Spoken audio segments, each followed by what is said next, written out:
ಓದಿದ ಭಾಗನ ನಾನು ನಿಮಗೋಸ್ಕರ ಏನು ಮಾಡ್ತೀನಿ. ಒಂದು ಹಡಗಿನಲ್ಲಿ ಪ್ರಯಾಣ ಮಾಡ್ತಾ ಇರೋ ಮಾತು, ಅದರಲ್ಲಿ ಪೌಲ ಇದ್ದಾನೆ. ಆ ಪ್ರಯಾಣದಲ್ಲಿರುವ ಹಡಗಿಗೆ ತುಫಾನ್ ತುಳಿಯಕ್ಕೆ ಮಾತು. ಅದಕ್ಕೋಸ್ಕರವೇ ಅವರು ಒಂದು ಪ್ರಾಂತಕ್ಕೆ ಬಂದಾಗ ನಿಲ್ಲಿಸಿ ಹಡಗಿನಲ್ಲಿ ಇಳಿದಂಥ ಜನರನ್ನ ಹಡಗನ್ನ ಕಂಟ್ರೋಲ್ ಮಾಡ್ಲಿಕ್ಕಾಗಿ 4 ಲಂಗರ್ಗಳನ್ನ ಇಳಿಸಿ ಅದನ್ನ ನೀರಿನ ಹೊಡೆತಕ್ಕೆ ಆ ಕಡೆ ಈ ಕಡೆ ಅಲ್ಲಗಡಲಾರದೆ ಅದನ್ನ ಕಂಟ್ರೋಲ್ ಮಾಡ್ತಾರೆ ಮಾತು. ಆ ಭಾಗನ ಓದಿರೋದು ಮಾತು ನೆನ್ಪು ಮಾಡಿಕೊಂಡ್ರೆ ಅಪೊಸ್ತಲರ ಕೃತ್ಯಗಳು 27, 28, 29 ಓದಿದ್ರೆ ನೆನ್ಪು ಮಾಡಿಕೊಂಡ್ರಿ. ಒಂದು ದೇಶದ ಹತ್ತಿರ ಬಂದವೆ ಅಂತ ನೆನೆಸಿ ಅಳತೆ ಗುಂಡನ್ನು ಇಳಿಸಿ 20 ಮಾರು ಉದ್ದವೆಂದು ಕಂಡರು. ಸ್ವಲ್ಪ ಹೊತ್ತಿನ ಮೇಲೆ ಅವರು ತಿರುಗಿ ಅಳತೆ ಗುಂಡನ್ನು ಇಳಿಸಿ ನೋಡಲಾಗಿ 15 ಮಾರು ಉದ್ದವೆಂದು ಕಂಡರು. ಬಂಡೆ ಸ್ಥಳವನ್ನು ತಾಕೆಯಲೆಂದು ಭಯಪಟ್ಟು ಹಡಗಿನ ಹಿಂಭಾಗದಿಂದ 4 ಲಂಗರ್ಗಳನ್ನು ಬಿಟ್ಟು ಯಾವಾಗ ಬೆಳಗಾದೀತೋ ಎಂದು ಹಾರೈಸುತ್ತಿದ್ದರು ಅಂತ ಹೇಳ್ತಾರೆ.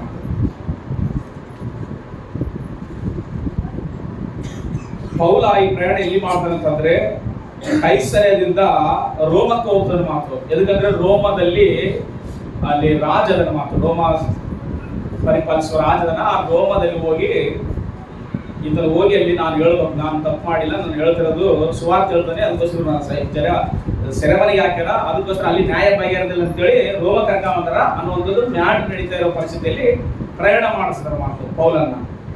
ಅನೇಕ ಪ್ರಯಾಣಗಳಲ್ಲೇ ಜೀವನ ಕಳೆದ ಮಾತು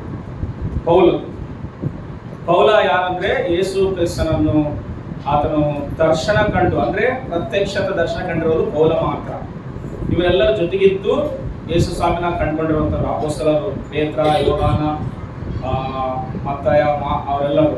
ಆದ್ರೆ ಪೌಲ ಮಾತ್ರ ಹಿಂಸೆ ಮಾಡುವಂತ ಪೌಲ. ಏನ್ ಹಿಂಸೆ ಮಾಡ್ತಾರೆ ಅಂದ್ರೆ, ಯಾರಾದ್ರೂ ದೇವ್ರ ನಂಬಿಕೆ ಅಂತ ಹೇಳಿ ಸಿಕ್ಕರಿಗಿನ ಅವರೆಲ್ಲರನ್ನ ನಾಶ ಮಾಡಿ, ಹಿಂಸೆ ಮಾಡಿ, ಸಭೆ ಹಾಳು ಮಾಡಿ, ಒಂದು ವೇಳೆ ಯಾರಾದ್ರೂ ಜೀವಂತವಾಗಿದ್ರೆ ಕರ್ಕೊಂಡೋಗಿ ಜೈಲಿಗೆ ಹಾಕುವಂತ ವ್ಯಕ್ತಿನ ಒಂದ್ಸಾರಿ ಹಿಡ್ಕೊಂಡ ಮತ್ತೆ ಯೇಸು ಸ್ವಾಮಿ ದಮಸ್ಕಕ್ಕೆ ಹೋಗ್ತದೆ. ಅಲ್ಲಿ ಕೂಡ ಜನರ ನಾಶ ಮಾಡ್ಬೇಕಂತಿತ್ತು ಪೌಲಗೆ ಆಲೋಚನೆ.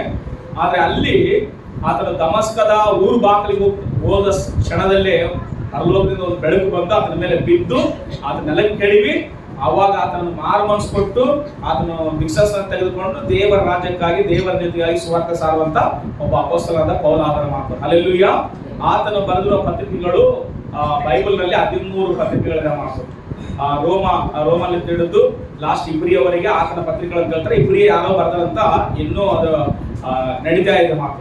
ಅದಕ್ಕೋಸ್ಕರ ಈ ಪೌಲ ಪ್ರಯಾಣದಲ್ಲಿರುವಾಗ ನಡೆದಿರುವ ಘಟನೆ ಇಲ್ಲಿ ಬರೆದಿರುವ ಮಾತು ನೋಡ್ರಿ. ಹಡಗಿನಲ್ಲಿ ಹೋಗ್ತಿರೋ ಪರಿಸ್ಥಿತಿಯಲ್ಲಿ ತುಫಾನಿಗೆ ಒಳಗಾದಾಗ ಪೌಲನು ಕೈಸರಿಯಿಂದ ರೋಮಕ್ಕೆ ಪ್ರಯಾಣ ಮಾಡ್ತಾ ಇದ್ರ ಮಾತು. ಪ್ರಯಾಣ ಮಾಡ್ತಾ ಇರುವಾಗ ಅವ್ರ ಪ್ರಯಾಣ ಚೆನ್ನಾಗೈತೆ ಅಂದ್ಕೊಂಡ್ರ ಮಾತು. ಕೆಲವು ಸಾರಿ ನಮ್ಮ ಪ್ರಯಾಣ ಚೆನ್ನಾಗೈತೆ ಅಂದ್ಕೊಳ್ತೀವಿ ನಾವು ಕೆಲವು ಸಾರಿ. ಆದ್ರೆ ಪ್ರಯಾಣ ಮಾಡುವಾಗ ಅರ್ಥ ಆಗ್ತದ ದಾರಿ ಎಲ್ಲಿ ತೆಗ್ಗೈತೋ, ಎಲ್ಲಿ ಗುಡ್ಡುಗಳಿದಾವೋ, ಎಲ್ಲಿ ಇಳಿಜಾರ ಐತೋ, ಎಲ್ಲಿ ನದಿ ಐತೋ, ಎಲ್ಲಿ ಇಳಿಜಂಪ್ ಐತೋ ಗೊತ್ತಾಗ್ತದೆ ಮಾತು ಕೆಲವು ಸಾರಿ ಹೊಸ ಜಾಗಕ್ಕೆ ಹೋಗುವಾಗ. ಅದಕ್ಕೋಸ್ಕರ ಹೊಸ ದಾರಿ ಹೋಗುವಾಗ ವಾಹನಗಳು ಓಡಿಸುವಂತವ್ರು ನಿಧಾನಕ್ಕೆ ಓಡಿಸು, ಯಾಕಂದ್ರೆ ಈ ದಾರಿ ನಾವು ನೋಡಿಲ್ಲ, ಎಲ್ಲಿ ಭಯಂಕರ ಐತೋ, ಎಲ್ಲಿ ಅಪಘಾತಗಳು ನಡೀತಾವೋ, ಎಲ್ಲಿ ಇಳಿಜಾಪ್ ಐತೋ, ಎಲ್ಲಿ ತಿನ್ನೆ ಐತೆ ಅಂತೇಳಿ ಬಹಳ ಜನ ಎಚ್ಚರಿಕೆ ಕೊಡ್ತಾ ಇರ್ತಾರೆ ಮಾತು. ಫಾರೆಸ್ಟ್ ಅಡವಿ ಪ್ರಯಾಣ ಮಾಡುವಂತವ್ರು ಇದೆಲ್ಲ ಗೊತ್ತಿರ್ಬೇಕ.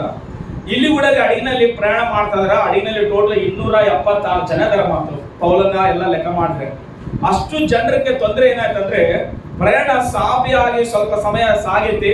ಪೌಲ ಹೇಳೋಣ, ಈ ವಾತಾವರಣ ಚೆನ್ನಾಗಿದ್ದಂಗಿಲ್ಲ, ತುಫಾನ್ ಬರಂಗೈತೆ ಅಂದ್ರೂಡಾಗಿ ಪೌಲನ ಮಾತಿಗೆ ಅವರು ಕಿವಿಗೊಡ್ಲಾರ್ದೆ ಹಡಗನ್ನ ನಡೆಸೋ ನಾವಿಕನಿಗೆ ಕಿವಿಗೊಟ್ಟು ಪ್ರಯಾಣ ಮುಂದಕ್ಕ ಸಾಗಿಸ್ಯಾರ ಮಾತು. ಮುಂದಕ್ಕೆ ಸಾಗಿಸ್ಕೊಳ್ಳೆ ಗಾಳಿ ಸ್ಟಾರ್ಟ್ ಆಗೈತೆ ಮಾತು. ಅನ್ಕೊಂಡ್ರ ಎಲ್ಲರೂ ಸಾಫಿಯಾಗಿ ಹೋಗ್ತು ಅನ್ಕೊಂಡ್ರ ಮಾತು. ಆದ್ರೆ ಗಾಳಿ ಸ್ಟಾರ್ಟ್ ಆಗೈತೆ, ಇನ್ನು ಅವರು ಮುಂದಕ್ಕೆ ಹೋಗ್ಲಾದ ಪರಿಸ್ಥಿತಿಯಲ್ಲಿ ಬೈಬಲ್ ಇದರಲ್ಲಿ ಹೇಳ್ತತೆ 14 ದಿವಸ ಸೂರ್ಯನನ್ನೇ ನೋಡಿಲ್ಲಂತವ್ರು. ಆ ರೀತಿಯಾಗಿ ಪ್ರಯಾಣ ಆಗೈತಂತೆ. ಎಷ್ಟು ದಿವಸ? 14 ದಿವಸ. ಅಂದ್ರೆ ಇಡೀ ಅವ್ರ ಪ್ರಯಾಣ ಕತ್ತಲಾಗಿಬಿಡಪ್ಪ ಮಾತು. ಸೂರ್ಯ ನೋಡಿಲ್ಲ ಅಂದ್ರೆ ಇದ್ರ ಪರಿಸ್ಥಿತಿ ಅಂದ್ರೆ ನಾವು ಇನ್ನು ಬದುಕದೇ ಇನ್ನು ಅಷ್ಟೇ ಅನ್ಕೊಂಡ್ರಂತೆ. ಅಷ್ಟು ಜನರು ಇನ್ನು ಬದುಕಕ್ಕ ಅವ್ರಿಗೆ ಒಂದು ಯಾರ ಮೇಲೆ ನಿರೀಕ್ಷೆ ಇಲ್ಲ ಅಸಲಿ ಅಂತ ಪರಿಸ್ಥಿತಿಯಲ್ಲಿ. ಆದ್ರೆ ಪೌಲ ಒಬ್ಬಾತನಲ್ಲದಾಗ ಆತ ನೆನೆಸಿ ಅವರೆಲ್ಲರನ್ನ ದೇವ್ರು ಕಾಪಾಡಿದಂತೆ. ಅಲ್ಲಿ ಹೇಳೋದು ಸಾರಿ ಯಾರೋ ಒಬ್ರು ಇದ್ರೆ ಸಾಕು, ಅವ್ರನ್ನ ನೆನೆಸಿ ದೇವ್ರು ಕಾಪಾಡ್ತಾನಂತೆ. ಅವ್ರ ಕುಟುಂಬನ ಆಗ್ಲಿ, ಅವರ ಮಾಡುವ ಕೆಲಸಗಳೆಲ್ಲ ಯಾರನ್ನಾದ್ರೂ ಒಬ್ರಿದ್ರೆ ಸಾಕು ದೇವ್ರಿಗೆ ಭಯಪಡೋರು. ಪೌಲ ಒಬ್ಬಾತ ಇದ್ದಕ್ಕೋಸ್ಕರ ಅಡಿದಿರುವಂತ ಪ್ರತಿ ಜನರನ್ನ ದೇವ್ರು ನೆನೆಸಿ ಕಾಪಾಡ್ತಾನ ಮಾತು. ಪೌಲ ಒಂದು ಮಾತು ಸ್ಟೇಟ್ಮೆಂಟ್ ಕೊಡ್ತಾನೆ ನೋಡ್ರಿ. 14 ದಿವಸ ಆಯ್ತು ನೀವು ಊಟ ಮಾಡಿಲ್ಲ, ಊಟ ಮಾಡ್ರಂತೆ ಊಟ ಮಾಡ್ಸೋಣ. ಮತ್ತೆ ಪೌಲ ಬಹಳ ಧೈರ್ಯ ಪಡಿಸ್ತಾನೆ. ಏನಂತಂದ್ರೆ ನಿಮ್ ತಲೆಯಲ್ಲಿರುವ ಕೂದಲು ಒಂದು ಓಡಾಗಿ ನೆಲಕ್ಕೆ ಬೀಳಂಗಿಲ್ಲ, ಆದ್ರೆ ನೀವು ಧೈರ್ಯವಾಗಿರ್ರಿ. ಹಡಗು ನಷ್ಟವಾಗ್ತದ ಹೊರತಾಗಿ ನಿಮ್ಮ ಪ್ರಾಣಕ್ಕೆ ಏನು ನಷ್ಟ ಕೂಡ ಬರಂಗಿಲ್ಲ ಅಂತ ಹೇಳಿ ಮಾತು. ಇದೆಲ್ಲ ನೀವು 34ನೇ ವಚನದಲ್ಲಿ ಓದ್ಬೋದು. ಅನೇಕ ವಚನಗಳು ಓದಿದ್ರೆ ಲೇಟ್ ಆಗ್ತದೆ ಅಂತೇಳಿ ನಾನು ಹೇಳ್ತೇನೆ, ನೀವು ನೋಡಿಕೊಳ್ಳ್ರಿ. ಇವೆಲ್ಲ ಹೇಳೋ ಪರಿಸ್ಥಿತಿಯಲ್ಲಿ ಅವರು ರೋಮಕ್ಕೆ ದಾಟುವ ಪರಿಸ್ಥಿತಿಯಲ್ಲಿ ಒಂದು ಊರಿಗೆ ಬಂದಾರಂತೆ. ಒಂದು ದೇಶಕ್ಕೆ ಇನ್ನ ರೋಮ ಬಂದಿಲ್ಲ, ಒಂದು ದೇಶಕ್ಕೆ ಸೇರಿರಂತೆ. ಸೇರಿದ ಮೇಲೆ ಇವ ನೋಡ್ರಿ, ಹಡಗು ನೀರಿನ ಮೇಲೆ ಇರ್ತದ ಮಾತು. ಹಡಗು ನೀರಿನ ಮೇಲೆ ಇರ್ತದ.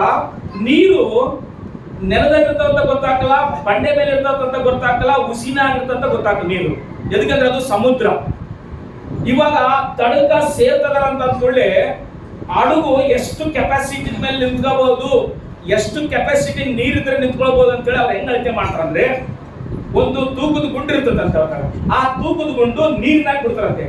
ಆ ತೂಕದ ಗುಂಡು ಎಷ್ಟಡಿ ಒಳಗಡೆ ಹೋಗ್ತದ ಅದನ್ನ ಮತ್ತೆ ಕೈ ತೆಗೆದು ಅಳತೆ ಮಾಡ್ತಾರಂತೆ. ಓ ಇಷ್ಟು ಅಳತೆ ನೀರ್ ಕೆಳಗಡೆ ಇದಾವ, ಹಡಗು ಇದ್ರ ಮೇಲೆ ಇತ್ತಂತ ಅಂದ್ರೆ ದಡಕ್ ಸೇರಿದಾಗ ಹೇಳ್ತದೆ ಮಾತು. ಇನ್ನೊಂದು ಸ್ವಲ್ಪ ಮುಂದಕ್ಕೆ ಹೋದ್ಮೇಲೆ ಇನ್ನೊಂದು ಸ್ವಲ್ಪ ಒಂದು ತೂಕದ ಗುಂಡು ಬಿಟ್ರೆ ಅವ 15 ಮೊಳ ಅಂತ ಹೇಳಿ ಬರೆಯೋಣ ಮಾತು. ಅಂದ್ರೆ ಒಂದು ವೇಳೆ ಅವರು ಅಳತೆ ಗುಂಡು ಅವ್ರು ಬಿಡಲಾರದೆ ಹೋಗಿರೋದಕ್ಕ ಅಡ್ಯಾಗ ಒಂದು ವೇಳೆ ನೀರು ತೆಳ್ಳಗಿದ್ದು ಬಂಡೆಗಿನ ಅದಕ್ಕೆ ಅಡುಗಿಗೆ ತಾಕಿತ್ತಂದ್ರೆ ಅಡುಗೆ ಹೊಡೆದೋಗ್ಬಿಡುತ್ತ ಮಾತು. ಒಂದು ವೇಳೆ ಉಸಿನಾಗ ಸಿಕ್ಕಾಬಿಡತ್ತಂದ್ರೆ ಹಿಂದೂಕ ದೊಬ್ಬಕ್ಕೆ ಯಾರ ಕೈಲಿ ಹಾಕಲ್ಲ ಮಾತು. ಹಲ್ಲೆಲೂಯಾ. ಅದಕ್ಕೋಸ್ಕರ ಇವ್ರು ಏನ್ ಮಾಡ್ರಂದ್ರೆ ಅಳತೆ ಗುಂಡನ್ನ ಬಿಟ್ಟು ಇನ್ನೇನ್ ಸ್ವಲ್ಪ ನಾವು ಇನ್ನ ಮುಟ್ತುವಬ್ಲಿಕ್ಕೆ ನೋಡ್ರಿ, ಒಂದು ದೇಶದ ಹತ್ರ ಬಂದೇವೆಂದು ನೆನೆಸಿ ಅಳತೆ ಗುಂಡನ್ನು ಇಳಿಸಿ 20 ಮಾರುದ್ದೇವೆಂದು ಕಂಡ್ರು. ಸ್ವಲ್ಪ ಹೊತ್ತಿನ ಮೇಲೆ ಅವರು ತಿರುಗಿ ಅಳತೆ ಗುಂಡನ್ನು ಇಳಿಸಿ ನೋಡಲಾಗಿ ಏನ್ ಮಾಡ್ರು, 15 ಮಾರುದ್ದೇವೆಂದು ಕಂಡ್ರು. ಅವಾಗ ಬಂಡೆ ಏನು ಅಡುಗೆ ಎದ್ರ ಮೇಲೆ ಹಿಡಿತೈತೆ ನೋಡ್ರಿ, ಸಮುದ್ರದಾಗ ಐತಿ. ಆದ್ರೆ ಸಮುದ್ರದಾಗ ಗುಡ್ಡುಗಳು ಮುಳುಗಿ ಹೋಗ್ಬಿಟ್ಟಿರ್ತಾವ, ಉಸ್ಕಿನ ದಿಬ್ಬಗಳು ಮುಳುಗಿ ಹೋಗ್ಬಿಟ್ಟಿರ್ತಾವ, ಎಲ್ಲ ಮುಳುಗಿ ಹೋಗಿರ್ತಾವ ಮಾತ್ರ. ಮುಳುಗಿರುವ ದಿಬ್ಬಗಳಲ್ಲಿ ಒಂದು ವೇಳೆ ಹಡಗು ಯಾಕನ್ನಾದ್ರೂ ಟಚ್ ಆಗತ್ತ ಅಂತೇಳಿ ಬಹಳ ಜಾಗ್ರತೆಗಿರ್ತಾರ ಮಾತ್ರ ಅಡಿಗಿನ ನಾವಿಕರು. ಹಲ್ಲೆಲೂಯಾ. ಇಲ್ಲಿ ಕೂಡ ಇವರು ಬಂಡೆ ಸ್ಥಳವನ್ನು ತಾಕೇವೆಂದು ಭಯಪಟ್ಟು ಹಡಗಿನ ಹಿಂಭಾಗದಿಂದ 4 ಲಂಗರ್ಗಳನ್ನು ಬಿಟ್ಟು ಇವರು ಎದುರು ನೋಡ್ತಿದಾರ ಸೂರ್ಯನನ್ನು ಆ ಹೊತ್ತು ರಾತ್ರಿ. ಹಲ್ಲೆಲೂಯಾ. ಸಾರಿ ಎದುಕ ಬೆಳಕಾಗುವಾಗ ಪರಿಸ್ಥಿತಿ ಅಂದ್ರೆ ರಾತ್ರಿ ಸಮಯದಲ್ಲಿ ಅವರು ನೀರಿನಲ್ಲಿದಾರ, ರಾತ್ರಿ ಸಮಯದಲ್ಲಿ ಅಡಿಗಿನಲ್ಲಿದಾರ. ಅವ್ರು ಊರಿಗೆ ಹೋಗ್ಬೇಕು ರೋಮಕ್ಕ. ಆ ರೋಮಾಪುರಕ್ಕೆ ಹೋಗ್ಲಿಕ್ಕಾಗಿ ಇವ್ರು ಏನ್ ಮಾಡ್ತಾರಂದ್ರೆ ಅವ್ರಿಗೆ ತುಫಾನು ಎದುರಾಡತ್ತೆ, ಮುಂದಕ್ಕೆ ಪ್ರಯಾಣ ಆಗ್ಲಿಕ್ಕೆ ಸಾಧ್ಯವಿಲ್ಲ. ಅದಕ್ಕೋಸ್ಕರವೇ ಹಡಗನ್ನ ಸ್ಟಾಪ್ ಮಾಡ್ಯಾರ ಮಾತು. ಸ್ಟಾಪ್ ಮಾಡ್ಯಾರಂದ್ರೆ ಇವಾಗ ರೋಡಿನ ಮೇಲೆ ಆದ್ರೆ ಗಾಡಿನ ಬ್ರೇಕ್ ಹಾಕಿ ಸಮಮಟ್ಟದ ನೆಲದಲ್ಲಿ ನಿಲ್ಲಿಸೋರು. ಒಂದು ವೇಳೆ ಡೌನ್ ಐ ತನಕ ಗೇರ್ನ ನಿಲ್ಲಿಸಿ ಕಲ್ಲುಗಳು ಅಡ್ಡಿರ್ತಾರ. ಹಿಂದಕ್ಕ ಒಂದ್ ವೇಳೆ ಡೌನ್ ಐ ತನಕ ಗೇರ್ನಲ್ಲಿ ಹಾಕಿ ಒಂದ್ ವೇಳೆ ಕಲ್ಲುಗಳಿಟ್ಟು ನಿಲ್ಲಿಸಬಹುದು. ಇವಾಗ ಹಡಗುನ ನೀರಿನಲ್ಲಿ ನಿಲ್ಲಿಸ್ಬೇಕು. ನೀರಿನಲ್ಲಿ ನಿಲ್ಲಿಸ್ಬೇಕಂದ್ರೆ ನೀರು ಸಾಫ್ಟ್ ಆಗಿರಕಲ್ಲ, ಗಾಳಿ ಬಂತಂದ್ರೆ ತೆರೆಗಳು ಭಯಂಕರವಾಗಿ ಬರ್ತಾವ. ಹಡಗಿನಾಗ ನೀರು ಹೋಗ್ತಾ ಇದ್ರೆ ಪರವಾಗಿಲ್ಲ, ನಿಂದಿರ್ಸಾರಂದ್ರೆ ಬರ ನೀರ್ನ ಅದಕ್ಕೆ ಪಡೆದು ಹಡಗುಗಳು ಮುರಿದು. ಹಲ್ಲೆಲೂಯಾ. ಈ ರೀತಿಯಾಗಿ ಹಡಗು ಹಿಂಗ ಅಲ್ಲಾಡಬಾರ್ದು. ಈ ಒಂದ್ ವೇಳೆ ಬಡೆಯ ತೆರಿಗೆಗಳಿಗೆ ಎಲ್ಲಿಗೇನ ಹೋಗ್ಬಾರ್ದು, ಒಂದ್ ವೇಳೆ ಇದು ಬಿಟ್ಟಿನ ಅಂತೇಳಿ ಅವ್ರು ಏನ್ ಮಾಡ್ರೆ 4 ಲಂಗರ್ಗಳನ್ನ ಏನ್ ಮಾಡ್ತಾರೆ ಕೆಳಗಡೆ ಬಿಡ್ತಾರಂತೆ. ಲಂಗರ್ಗಳಂದ್ರೆ ನಿಮ್ಗೆ ಅರ್ಥ ಆಗ್ಲಿಕ್ಕೆ ಹೇಳ್ತೀನಿ. ಇವಾಗ ಹಡಗುನ ನೀರ್ನ ನಿಲ್ಲಿಸಿರೋ ಮಾತು. ಹಡಗು ನೀರ್ನ ನಿಲ್ಲಿಸಿರುವ ಹಡಗುನ ಒಂದ್ ವೇಳೆ ಬರ ತೆರಿಗೆ ಒಂದು ತೆರೆ ಪಟ್ಟದ ಬಡದ್ರಕ ಸ್ವಲ್ಪ ಜರುಗ್ತಾರ, ಇನ್ನೊಂದು ತೆರೆ ಬಡದ್ರಕ ಇನ್ನ ಸ್ವಲ್ಪ ಇರೋದ್ರಕ. ಇದನ್ನ ಜರಿಗೆ ಮುಂದಕ್ಕೆ ಹೋಗ್ಲಾರ್ದಂಗ ನಿಲ್ಸೋದೇ ಲಂಗರ್ ಅಂತ ಮಾತು. ಹಲ್ಲೆಲೂಯಾ. ಇದು ಯಾವ ರೀತಿ ಅಂತ ಹೇಳಿ ನಾವು ತೆಗೆದು ನೋಡ್ರೆ ಈ ರೀತಿಯಾಗಿರ್ತಾರೆ ಮಾತು. 4 ಇರ್ತಾವ ಒಂದು ಹಡಗಿಗೆ, ಈ ರೀತಿ ಇರ್ತಾವ. ನೀವು ನೀರಿನ ಒಳಗೆ ಬಿಡ್ತಾರ ಮಾತು. ಅವಾಗ ಹಡಗು ಏನಾಗಕ್ಕಲ್ಲ, ಕದಲಕ್ಕಲಂತೆ. ಹಡಗು ಏನಾಗಲ್ಲ, ಕದಲಕ್ಕಲ ಮಾತು. ಇಲ್ಲಿ ಎಷ್ಟು ಲಂಗರ್ಗಳು ಬಿಟ್ರೆ ಅಂದ್ರೆ ಹಡಗನ್ನ ನಿಲ್ಲಿಸ್ಲಿಕ್ಕಾಗಿ, ಎದ್ರ ಮೇಲೆ ನಿಲ್ಲಿಸ್ಲಿಕ್ಕಾಗಿ, ನೀರಿನ ಮೇಲೆ ನಿಲ್ಲಿಸ್ಲಿಕ್ಕಾಗಿ, ತೆರೆಗಳಿಗೆ ಪಡೆದುಕೊಂಡು ಮುಂದಕ್ಕೆ ಹೋಗ್ಲಾರ್ದಾಗ ನೀರಿನ ಮೇಲೆ ನಿಲ್ಲಿಸ್ಬೇಕು ಮಾತು. ನೀರಿನ ಮೇಲೆ ನಿಲ್ಲಿಸ್ಬೇಕಂತಂದ್ರೆ ಹಿಂಗ ನಿಂದ್ರಿಸಿರಾದ ಹಡಗು ನಿಂದ್ರಕಲ್ಲ, ತೆರೆಗಳು ಬಡಿತೈತ, ರಾತ್ರಿ ಎಲ್ಲ ಬಡಿತೈತ. ಹಡಗು ಬೆಳಕಿನ ಕಡೆಗೆಲ್ಲ ಹಡಗು ಹೊಡೆದೋಗ್ಬೋದು, ಇಲ್ಲದೆ ಹೋದ್ರೆ ಹಡಗು ಎಲ್ಲೋ ಒಂದ್ ಕಡೆ ಹೋಗಿರ್ಬೋದು. ಅದಕ್ಕೋಸ್ಕರವೇ ನಿಂತ ಜಾಗದಲ್ಲೇ ನಿಲ್ಲಬೇಕಂದ್ರೆ ಹಡಗಿಗೆ ಲಂಗರ್ಗಳು ಬೇಕು ಮಾತು. ನೀರಿನಲ್ಲಿ ಏನ್ ಬೇಕು ಹೇಳ್ರಿ, ಇವಾಗ ಜೋರ ಹೇಳ್ರಿ, ಲಂಗರ್ ಅಂತ. ಈ ಲಂಗರ್ಗಳು ಯಾವಾಗ ನೀರಿನಲ್ಲಿ ಇಳಿಸ್ಬಿಡ್ತಾರೆ, ಅವು ನೀರಿನಲ್ಲಿ ಕಚ್ಕೊಂಡ್ಬಿಟ್ಟು ನೆಲನ, ಅದಕ್ಕೋಸ್ಕರ ಹೇಗೈತಿ ಒಂದು ಮೀಡಿ ಹಾಕುವ ಬಲೆ ತರ ಇದಾವಲ್ಲ ಅವು, ಈ ಟೈಪ್ ನೀರಿನಲ್ಲಿ ಇಳಿಸ್ಕೊಳ್ಳೆ ಅವು ನೀರಿನಲ್ಲಿ ಕಚ್ಕೊಂಡ್ಬಿಟ್ಟು ಅಡುಗೆನ ಕದಲಿಸ್ಲಾರ್ದಂಗೆ ಅವೇನಾಗ್ತಾವ ಅಂದ್ರೆ ಗ್ರಿಪ್ ಅಲ್ಲಿ ಇರ್ತಾವ. ನೋಡ್ರಿ, 4 ಲಂಗರ್ಗಳನ್ನ ಅಡುಗು ನಿಲ್ಲಿಸ್ಲಿಕ್ಕಾಗಿ ಏನ್ ಮಾಡಿದ್ರೆ ಆ ಸೈನಿಕರು ಅಡಿಮೇಲಿರುವಂತವರು ಬಿಟ್ರ ಮಾತು. 4 ಲಂಗರ್ಗಳು ನೋಡ್ರಿ, ಮತ್ತಾಯನ ಬರೆಸುವಾರ್ತೆ, ಮಾರ್ಕನ ಬರೆಸುವಾರ್ತೆ, ಲೂಕನ ಬರೆಸುವಾರ್ತೆ, ಯೋಹನ ಬರೆಸುವಾರ್ತೆ. ಎಷ್ಟೆಲ್ಲ ಸ್ವಾರ್ಥಗಳು ನಮ್ಗೆ? 4 ಮಾತು. ಮತ್ತಾಯ ಯಾರಿಗೆ ಬರ್ತಾನ ಆ ಸ್ವಾರ್ಥ ಅಂದ್ರೆ ಯೆಹೂದ್ಯ ಜನರಿಗೆ ಬರ್ತಾನ. ಏನಂತ ನೋಡ್ರಿ, ನೀವ್ ಯಾರನ್ನ ಎದುರು ನೋಡ್ತಾ ಇದ್ರೋ ಆ ಮೆಸ್ಸಯ್ಯನ ಬರ್ತಾನೆ, ಆತ ನಮ್ಮನ್ನ ಬಿಡಿಸ್ತಾನೆ ಅಂತೇಳಿ ಮತ್ತಾಯ ಯೆಹೂದ್ಯರಿಗೆ ಬರೀತಾನೆ. ಮಾರ್ಕ ಯಾರಿಗೋಸ್ಕರ ಬರೀತಾರೆ ಅಂತಂದ್ರೆ, ಮಾರ್ಕ ಈ ಇಸ್ರೇಲ್ ಜನರಿಗೂ ಯೆಹೂದ್ಯ ಜನರಿಗೂ ಇಬ್ಬರಿಗೂ ಸೇರಿಸಿ ಏನ್ ಬರ್ತಾನೆ ಅಂತಂದ್ರೆ, ನಮಗೋಸ್ಕರ ಒಬ್ಬ ಮೆಸ್ಸಯ್ಯ ಬರ್ತಾನೆ, ಆತನ ಸೇವಕನಾಗಿ ಬರ್ತಾನೆ ಅಂತೇಳಿ ಬರೀತಾನೆ ಅಂತ. ಲೂಕ ಕೂಡ ಒಬ್ಬ ವೈದ್ಯನು. ಲೂಕ ಏನಂತ ಬರೀತಾನೆ ಅಂತಂದ್ರೆ, ನಮಗೋಸ್ಕರ ಪರಿಪೂರ್ಣವಾಗಿರುವ ಒಬ್ಬ ಮಾನವ ಈ ಲೋಕಕ್ಕೆ ಬರ್ತಾನೆ, ಮಾನವನು ಬಂದು ಮನುಷ್ಯರ ಪಾಪಗಳನ್ನು ಏನ್ ಮಾಡ್ತಾನೆ, ಕಲ್ವರಿ ಶಿಲುಬೆ ಮೇಲೆ ಒತ್ತು ನಮ್ಮ ಪಾಪಗಳನ್ನು ಬಿಡಿಸಂತ ಬರೋಣ ಮಾತು. ಯೋಹಾನ ಕೂಡ ಒಂದು ಸುವಾರ್ತೆ ಬರ್ತಾನ, ಯೋಹಾನ ಸುವಾರ್ತೆ ಅಂತ ಮಾತು. ಯೋಹಾನ ಒಂದು ಸುವಾರ್ತೆನು, ಇನ್ನ ಒಂದು 4 ಬರ್ತಾನ, ಪ್ರಕಟಣೆ ಅಂತ ಬರ್ತಾನ, 1ನೇ ಯೋಹಾನ, 2ನೇ ಯೋಹಾನ, 3ನೇ ಯೋಹಾನ ಅಂತ ಬರ್ತಾನ ಮಾತು. ಈ ತರ ಏನಂತ ಬರ್ತಾನೆ ಅಂದ್ರೆ, ಯೇಸುವನ್ನು ಪರಿಪೂರ್ಣವಾದ ದೇವರ ಕುಮಾರನು ಅಂತೇಳಿ ತೋರಿಸ್ತಾನೆ ಆತನ ಒಂದು ಪುಸ್ತಕದಲ್ಲಿ. ನಾನೇ ಮಾರ್ಗವು, ನಾನೇ ಸತ್ಯವು, ನಾನೇ ಜೀವವು, ನಾನೇ ಲೋಕಕ್ಕೆ ಬೆಳಕು, ನಾನೇ ದ್ರಾಕ್ಷಿ ಬಳ್ಳಿ, ನಿಜವಾಗಿ ಹೇಳ್ತಾನೆ, ನನ್ನಲ್ಲಿ ನಿತ್ಯ ಜೀವ ಐತಿ, ನಾನೇ ಜೀವಾಹಾರ, ನಾನೇ ನಾನೇ ನಾನೇ ಅಂತೇಳಿ ಪ್ರಕಟಿಸಿಕೊಂಡಿರೋದು ಯೋಹಾನ ಬರೆದ ಸುವಾರ್ತೆಯಲ್ಲಿ. ಅಲ್ಲಿ ಸರ್ ಅಂತಂದ್ರು. ಇವಾಗ ನೋಡ್ರಿ, 4 ಲಂಗರ್ಗಳು ಕೆಳಗಡೆ ಬಿಟ್ಟಾಗ ಕಾಣಂಗಿಲ್ಲ. ಲಂಗರ್ಗಳು ಎಲ್ಲಿರ್ತಾವ ನೋಡ್ರಿ, ನೀರ್ನೇ ಒಳಗಡೆ ಇರ್ತಾವ, ಹಡಗು ಮಾತ್ರ ಸೇಫ್ ಆಗಿರ್ತದ. ಏನಪ್ಪ ಹಡಗು ಅಲ್ಲಾಡ್ಲಾರ್ದ ನಿಂತ್ಕೊಂಡಂತಂದ್ರೆ ಸಪೋರ್ಟ್ ಏನದಗ ಲಂಗರ್ಗಳು. ಹಲ್ಲೆಲೂಯಾ. ಒಬ್ಬ ಕ್ರೈಸ್ತ ವಿಶ್ವಾಸಿ ಯೇಸು ಸ್ವಾಮಿ ನಂಬಿಕೆ ಮೇಲೆ ಸಮುದ್ರ ಅನ್ನುವ ಹಡಗು ಯಾವ ರೀತಿ ಸೇಫ್ ಆಗೈತೋ, ಈ ಭೂಮಿ ಮೇಲೆ ಒಬ್ಬ ಕ್ರೈಸ್ತನು ಒಬ್ಬ ಕ್ರೈಸ್ತಳು ಅಲುಗಾಡಲಾರ್ದೆ ನಿಂತ್ಕೋಬೇಕಂದ್ರೆ ನಿಮಗೆ ಲಂಗರು ಭೂಮಿ ಒಳಗೆ ಇಳಿದಿರ್ಬೇಕು. ಅಲ್ಲೂ ಒಂದು ಮರ ಗಾಳಿಗೆ, ಮಳೆಗೆ, ತುಫಾನಿಗೆ ಅಲುಗಾಡಲಾರದೆ, ಮುರಿದು ಬಿಡಲಾರದೆ ನಿಂತ್ಕೊಳ್ಳೋದಂದ್ರೆ ಅದ್ರ ಬೇರು ಆಳವಾಗಿ ಹೋಗಿರ್ತವಂತ ಅರ್ಥ. ಒಳಗಡೆ ಬೇರು ಆಳವಾಗಿ ಒಳಗಡೆ ಹೋಗ್ಲಂದ್ರೆ ಗಾಳಿ ಬಂದ ಕೂಡಲೇ ಮರ ಬಿದ್ದು ಬಿಡ್ತದ ಮಾತು, ಮುಡ್ಕೊಂಡು. ಒಬ್ಬ ರಾತ್ರಿ ದೊಡ್ಡ ಗಾಳಿ ಬಂದದಂತದ್ದು ಮಾತು. ಗಾಳಿಯನ್ನು ಕರೆಂಟ್ ಕಂಬ ಕೂಡ ಮುರ್ಕೊಂಡು ಕೆಲಸ.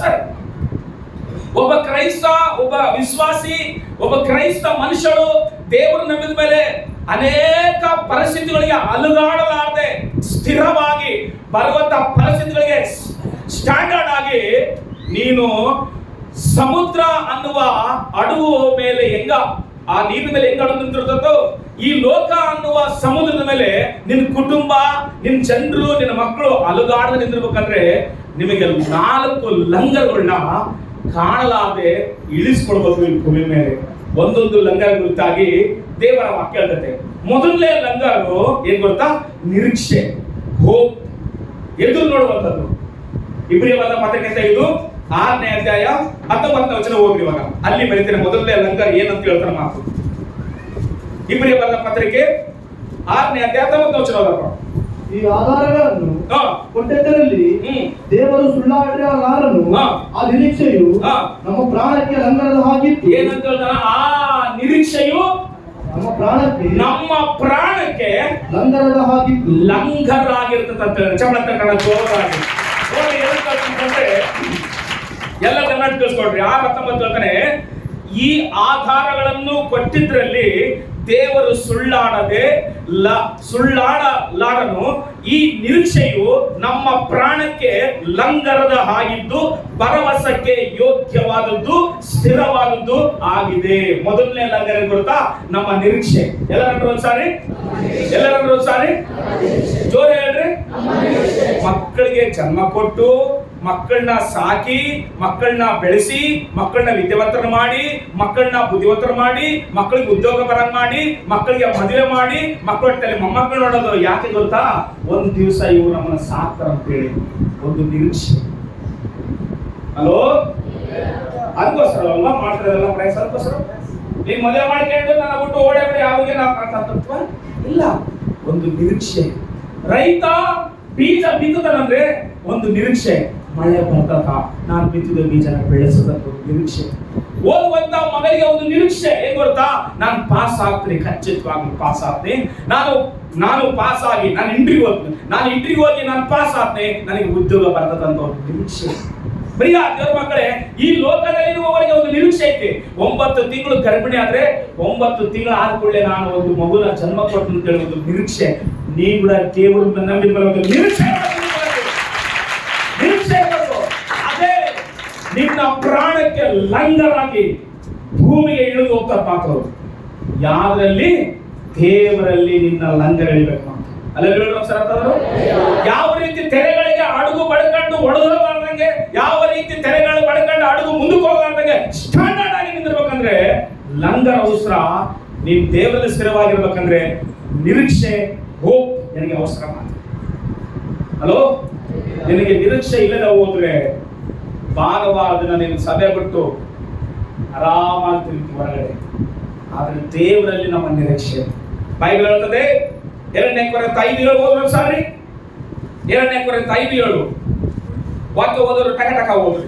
ನಾವು ನೋಡುವವರಾಗಿ ನಡೆಯದೆ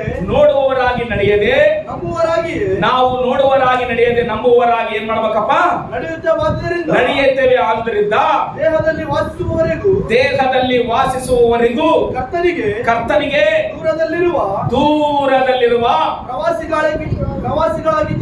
ಪ್ರವಾಸಿಗಳಾಗಿದ್ದೇವೆಂಬುದನ್ನು ಬಲ್ಲೆವು. ಇದನ್ನು ಆಲೋಚಿಸಿ ನಾವು ಧೈರ್ಯವುಳ್ಳವರಾಗಿದ್ದು ನಾವ್ ಹೆಂಗಿರ್ಬೇಕಂತೆ? ಎಲ್ಲ ನಾವ್ ಹೆಂಗಿರ್ಬೇಕು? ಧೈರ್ಯವಾಗಿರ್ಬೇಕು. ಏನಪ್ಪ, ದೇವರು ಚರ್ಚಿಗೆ ಬರ್ರಿ, ಪ್ರಾರ್ಥನೆ ಮಾಡ್ರಿ, ಆರಾಧಿಸ್ರಿ, ಸ್ತುತಿಸ್ರಿ, ದೇವ್ರಿಗೆ ಕಾಣಿಕೆ ಕೊಡ್ರಿ, ಉಪವಾಸ ಮಾಡ್ರಿ ಅನ್ನೋದು ಎದಕ್ಕೆ ಗೊತ್ತಾ? ಇವತ್ತು ನಮ್ಮನ್ನು ಸಜೀವರ ಸಂಖ್ಯೆಯಲ್ಲಿ ಇಟ್ಟಿದ್ದಾರೆ ದೇವರು. ಅಲ್ಲೆಲ್ಲ ಸಾರಿ, ನಾನು ಯಾವಾಗಲೂ ಒಂದು ಮಾತಾಡ್ತೀನಿ, ನಾನು ಇನ್ನೂ ಆಸ್ಪತ್ರೆಯಲ್ಲಿ ವೆಂಟಿಲೇಟರ್ ಮೇಲೆ ಇಲ್ಲ, ನಾನು ಸೆಂಟ್ರಲ್ ಜೈಲಲ್ಲಿ ಇಲ್ಲ, ನಾನು ಮಣ್ಣಲ್ಲಿ ಇಲ್ಲ, ನಾನು ಜೀವವಾಗಿದ್ದೇನೆ. ಅದಕ್ಕೋಸ್ಕರವೇ ನಾನು ಸ್ತುತಿಸ್ತೇನೆ. ನನ್ನ ನಿರೀಕ್ಷೆ ಎಲ್ಲ ಆತನೇ, ನನ್ನ ಹೋಪ್ ಆತನೇ. ಅದಕ್ಕೋಸ್ಕರವೇ ನೋಡಿ ನಡೆಯದೆ ನಂಬಿದವರಾಗಿ ಏನ್ ಮಾಡ್ತಾರ? ನನಗೆ ಈ ಭೂಮಿ ಮೇಲೆ ನಮಗೊಂದು ದೇಹ ಕೊಟ್ಟಂತ ದೇವರು 5:10 ಹೇಳ್ತಾನೆ. ಯಾಕಂದ್ರೆ 10 ವಚನ ಓದೋದು ಸಾರಿ. ಯಾಕಂದ್ರೆ ಪ್ರತಿಯೊಬ್ಬನು ತನ್ನ ದೇಹದ ಮೂಲಕ ನಡೆಸಿದ ಒಳ್ಳೆಯದಕ್ಕಾಗ್ಲಿ ಕೆಟ್ಟದಕ್ಕಾಗ್ಲಿ ಸರಿಯಾಗಿ ಪ್ರತಿಫಲ ಹೊಂದುವುದಕ್ಕೋಸ್ಕರ ನಾವೆಲ್ಲರೂ ಕ್ರಿಸ್ತನ ನ್ಯಾಯಾಸನದ ಮುಂದೆ ಯಥಾಸ್ಥಿತಿಯಲ್ಲಿ ಏನ್ ಮಾಡ್ಬೇಕು? ಒಂದು ದಿವಸ ಅಂದ್ರೆ ನಿನಗೆ ಒಂದು ದೇಹ ಐತಿ, ನಿನ್ನ ನಿರೀಕ್ಷೆ ಯಾರು? ನಿನ್ನ ಹೋಪ್ ಯಾರು? ನಿನ್ನ ಭರವಸೆ ಯಾರು? ನೀನು ಯಾವ್ದ್ರ ಮೇಲೆ ನಂಬಿಕೆ ಇಟ್ಕೊಂಡಿ? ಎದಕ್ಕಂದ್ರೆ ನೋಡಿ ನಂಬುವರಿಗಿಂತ ನೋಡಲಾಗ ನಂಬುವರಿಗಂತ ಹೇಳಿ ಯೇಸು ಸ್ವಾಮಿ ಎಲ್ಲ ಹೇಳಿದ್ರು ಸಾರಿ. ಯೇಸು ಸ್ವಾಮಿ ಸತ್ತು ಹೋಗಿ 3 ದಿವಸ ಆಗಿತ್ತು. ಅದಕ್ಕೋಸ್ಕರವೇ ಎಲ್ಲರೂ ಭಯಪಟ್ಟು ಬಾಕ್ಲಾಕಿ ಮುಚ್ಕೊಂಡು ಎಲ್ಲರೂ ಸುಮ್ಮನೆ ಕುತ್ಕೊಂಡ್ಬಿಟ್ಟಿದ್ರು. ಯೇಸು ಮಧ್ಯದಲ್ಲಿ ಬಂದು ನಿಂತ್ಕೊಂಡು ನಿಮಗೆ ಸಮಾಧಾನವಾಗಲಿ ಅಂತಂದ್ರೆ ಶಿಷ್ಯರೆಲ್ಲರೂ ಹೋಗಿ ಹೇಳಿದ್ರು, ಯೇಸು ಸ್ವಾಮಿ ಬದುಕಿ ಬಂದ ಅಂತಂದ್ರು. ತೋಮ ಇದ್ದವರಲ್ಲಿ ತೋಮದ ಸುಂದರ ಸತ್ತೋದ್ರೆ ಎಲ್ಲ ಸುಳ್ಳು ಎಲ್ಲ ಗಬ್ಬಂಗಿ ನೋಡಿರ್ತಿ, ಇಲ್ಲ ನೀನು ಪ್ರಣಯಲ್ಲಿ ಇದೆಯಲ್ಲ ಅದಕ್ಕೋಸ್ಕರ ನೀನು ಯೇಸು ಸ್ವಾಮಿ ಕಂಬಿಟ್ಟಿರ್ತೀಯ ಅಂತ. ಇಲ್ಲಪ್ಪ, ನಮಗೆ ಕಂಡ ಯೇಸು ಸ್ವಾಮಿ, ನಮಗೆ ಕಂಡ. ನಾನು ಆತನ ಕೈಗಳಲ್ಲಿ ಗಾಯ ಆಗೈತಲ್ಲ, ಆ ಗಾಯದಲ್ಲಿ ನಾನು ಗೋಳ ಹಾಕಿ ನೋಡಿದ್ರೆ ಅವಾಗ ಬದುಕಿದ ನನ್ನ ಕಂಡ. ಅವಾಗ ಮತ್ತೆ ಏನ್ ಮಾಡಕ್ಕಾಗ? ಪ್ರಾರ್ಥನೆ ಮಾಡಿದ್ರ ಮತ್ತೆ ಯೇಸು ಬಾಗಿಲೆಲ್ಲ ಬಾಗಿಲ ವಿಚಾರ ಮಧ್ಯದಲ್ಲಿ ಬಂದು ನಿಂತ್ಕೊಂಡು ಯೇಸು ಸ್ವಾಮಿ ಬಾಗಿಲಲ್ಲಿ ಏನ್ ಮಾಡ್ರ? ಬಾಗಿಲಲ್ಲಿ ಏನ್ ಮಾಡ್ರ? ಎಲ್ಲ ಮುಚ್ಚಾರ, ಎಲ್ಲಿ ಬರ್ಲಿಕ್ಕೆ ಅವಕಾಶ ಇಲ್ಲ. ಆದ್ರೆ ಯೇಸು ಮಧ್ಯದಲ್ಲಿ ಬಂದು ನಿಂತ್ಕೊಂಡ, ನಿಮಗೆ ಸಮಾಧಾನವಾಗಲ್ಲ. ಎಲ್ಲರೂ ಆಶ್ಚರ್ಯ ಆಯ್ತು. ಅವಾಗ ಯೇಸು ಯಾರಿಗೋಸ್ಕರ ಬಂದ್ಬೇಕಾ? ಯಾರಾದ್ರೂ ನಮಗ್ ಅಂತ ಹೇಳಿದ ಅದಕ್ಕೋಸ್ಕರ ಬಂದಿದ್ದ. ತೋಮ ಇಲ್ವಾ ಅಂತಂದ. ಅವಾಗ ನೋಡ್ತಾನೆ, ಓ ಮೈ ಗಾಡ್, ಓ ಮೈ ಲಾರ್ಡ್ ಅಂತ ಅವಾಗ ಬರ್ದಿರೋದಂತೆ ಆ ಒಂದು ವಚನ ಯೋಹಾನ ಬರೆಸುವಂತೆ. ಹಿಂಗೇ ನೋಡ್ತಾರೆ ಮಾತು ಆಶ್ಚರ್ಯ ಬಿಡುತ್ತೆ. ಯಾರಿಗೆ? ತೋಮಗ ಆಶ್ಚರ್ಯಾಗಿ, ಹೌದಲ್ಲ ಇವ್ರನ್ನೆಲ್ಲ ನಾನು ಯೇಸು ಸ್ವಾಮಿ ಸತ್ತು ಬದುಕಿಲ್ಲ ಅಂತ ಹೇಳಿನಲ್ಲ, ಈ ತರ ಬದುಕಿಲ್ಲ ಅಂತಂದಾಗ ತೋಮ ಇಲ್ವಾ ಅಂತ ಕರೆದು, ಇಲ್ಲಿ ನೋಡಿ ನನ್ನ ಕೈಗಳು ಮಳೆ ಬಡ್ದಿವ ಹೆಜ್ಜೆ ಜಾಡ್ ಹಂಗೆ ಇತ್ತು ಮಾತು ಯೇಸು ಸ್ವಾಮಿಗೆ. ಇವಾಗಲೂ ಹಂಗೆ ಇತ್ತಿತ್ತು. ಅಲ್ಲಿ ಹೇಳೋದು ಸಾರಿ, ಹೆಜ್ಜೆ ಜಾಡ್ ನೋಡಿಸಿ, ತೋಮ ನಿನ್ನ ಬೆರಳನ್ನ ಇದರಲ್ಲಿ ಕೂರ್ಸು ಅಂತ ಮಾತು. ಅವಾಗ ನೋಡಿ ಪ್ರಭು ನನ್ನ ದಯವಿಟ್ಟು ಏನು ಮಾಡು, ಕ್ಷಮಿಸಂತ ಮಾಡು. ಅವಾಗ ಯೇಸು ಒಂದು ಮಾತಾಡಿದ ತೋಮರ, ನೋಡಿ ನಂಬುವರಿಗಿಂತ ನೋಡಲಾದ ನಂಬುವರು ಧನ್ಯರು. ಹಲೋ, ನಾವು ದೇವರನ್ನ ನಂಬಿಕೆ ಇಟ್ಟಿದ್ದೀವಿ. ಅದನ್ನ ಯಾರು ಗೊತ್ತಾ? ಜೀವ ಸ್ವರೂಪನು. ಅದನ್ನ ಯಾರಂದ್ರೆ ಸರ್ವಶಕ್ತಿವಂತನು. ಪ್ರತಿಯೊಂದನ್ನು ತನ್ನ ಸ್ವಾಧೀನದಲ್ಲಿ ಕನ್ನಡ ಮಾತು. ಪ್ರತಿಯೊಬ್ಬರ ಪ್ರಾಣವಾತನ ಕೈಯಲ್ಲೈತಂತೆ. ಪ್ರತಿಯೊಬ್ಬರ ಜೀವಿತವು ಜೀವನವಾತನ ಕೈಯಲ್ಲೈತಂತೆ. ಅದಕ್ಕೋಸ್ಕರವೇ ನೋಡಿ ನಂಬುವವರಿಗಿಂತ ನೋಡಲಾದ ನಂಬುವರು ಧನ್ಯರು. ನಾನು ಯೇಸು ಸ್ವಾಮಿ ನೋಡಿಲ್ಲ, ನೀವು ನೋಡಿಲ್ಲ, ನೀವು ನೋಡಿಲ್ಲ, ನಾನು ನೀನು ನಾವೆಲ್ಲರೂ ಧನ್ಯರು. ನಾವು ದೇವರ ವಾಕ್ಯ ಕೇಳಿ ನಾವು ನಂಬಿಕೆ ಮಾತು. ಅದಕ್ಕೋಸ್ಕರವೇ ಈ ದೇಹವನ್ನು ಕೊಟ್ಟಿರುವ ದೇವರಿಗೆ ಸಜೀವ ಯಜ್ಞಗಳಾಗಿ ನಾವು ಸಮರ್ಪಣೆ ಮಾಡಿಕೊಳ್ಳಬೇಕು. 2 ಕೊರಿಂಥ 4:8 ಓದೋದು ಸಾರಿ. 2 ಕೊರಿಂಥ 4:8 ಅಲ್ಲೇ ಪಕ್ಕದಲ್ಲಿ ನೋಡಪ್ಪ. ಸರ್ವ ವಿಧದಲ್ಲಿಯೂ ನಮಗೆ ಇಕ್ಕಟ್ಟು ಇದ್ದರೂ ನಾವು ಅತಿ ಸಂಕಟ ಪಡುವವರಲ್ಲ. ನಾವು ದಿಕ್ಕು ಕಾಣದವರಾಗಿದ್ದರೂ, ಕೇವಲ ದೆಸಗಟ್ಟವರಲ್ಲ, ಹಿಂಸೆ ಪಡುವವರಾಗಿದ್ದರೂ, ಕೈ ಬಿಡಲ್ಪಟ್ಟವರು ಅಲ್ಲ, ಕೆಡವಲ್ಪಟ್ಟವರಾಗಿದ್ದರೂ, ಪ್ರಾಣ ನಷ್ಟ ಪಡುವವರಲ್ಲ. ಯೇಸುವಿನ ಜೀವವು ನಮ್ಮ ದೇಹದಲ್ಲಿ ಉಂಟೆಂದು ತೋರಿ ಬರುವುದಕ್ಕಾಗಿ ಯೇಸುವಿನ ಮರಣಾವಸ್ಥೆಯನ್ನು ನಾವು ಯಾವಾಗಲೂ ದೇಹದಲ್ಲಿ ಏನ್ ಮಾಡ್ತಾ ಇದೀವಿ? ಅನುಭವಿಸುತ್ತಾ ತಿರುಗಾಡ್ತಾ ಇದೀವಿ.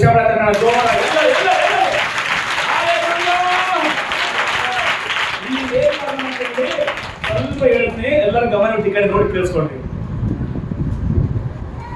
ಯೇಸು ಸ್ವಾಮಿಗೋಸ್ಕರ ಸಾಯುವುದು ದೊಡ್ಡದಲ್ಲ. ಹಲೋ, ಯೇಸು ಸ್ವಾಮಿಗೋಸ್ಕರ ಸಾಯೋದು ದೊಡ್ಡದೇನಲ್ಲ. ಏನಣ್ಣ ಹಂಗಂತೆ ತಂತ್ರ ಸ್ವತಂತ್ರ 8 ಜನ ಸ್ವತಂತ್ರ, ಒಂದೇ ಸಾರಿ ಒಂದೇ ದಿವಸ ಸ್ವತಂತ್ರ.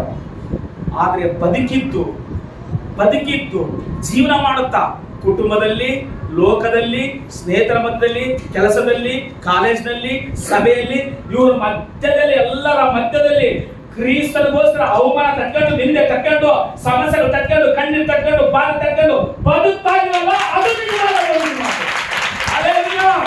ಕ್ರಿಸ್ತನಿಗೋಸ್ಕರ ಸಾಯೋದು ದೊಡ್ಡದಲ್ಲ. ಕ್ರಿಸ್ತನಿಗೋಸ್ಕರ ಬದುಕೋದು ಯಾರನ್ನ ನೀವು ಇವಾಗ ನೀವು ಸರ್ ಅವನ ಕೈಲಾಗಲಾರ್ದನು ಹಿಂಗೆ ಅಂತಾರೆ, ಅವನು ಬಹಳ ಧೈರ್ಯ ಉಳ್ಳವನು ಅಂತಾರ. ಏನಂತಾರ? ಫೇಲ್ ಆಗ್ಬಿಟ್ಟ, SSLC ಫೇಲ್ ಆಗ್ಬಿಟ್ಟ, ಅವನ ಅವನೊಬ್ಬರು ಫೇಲ್ ಆಗ ಎಷ್ಟು ಜನ ಫೇಲ್ ಇಲ್ಲ ಅಂತ. ಆದ್ರೆ ಅರ್ಥೇನೋ ಸತ್ತು ಸಾಧನೆ ಮಾಡೋದಿಲ್ಲ, ಇದ್ದು ದೇವರ ಮಹಿಮೆಗಾಗಿ ಬದುಕದೇ ಸಾಧನೆ. ಅಲ್ಲಿ ಅವ ನಿಮ್ ಗಂಡ ಕಷ್ಟ ಕೊಡ್ತದ, ನಿಮ್ಮ ಅತ್ತೆ ಮಾವ ನಿಮಗೆ ಕಷ್ಟ ಕೊಡ್ತಾರ, ನಿಮ್ಮನ್ನ ಅವಮಾನ ಮಾಡ್ತದ್ರ, ಸತ್ತು ಸಾಧನೆ ಮಾಡೋದು ಏನಿಲ್ಲಮ್ಮ. ನೀನ್ ಆತ್ಮಹತ್ಯೆ ಮಾಡಿಕೊಂಡು ಸತ್ರೆ ನರಕಕ್ಕೆ ಹೋಗ್ತೀವಿ.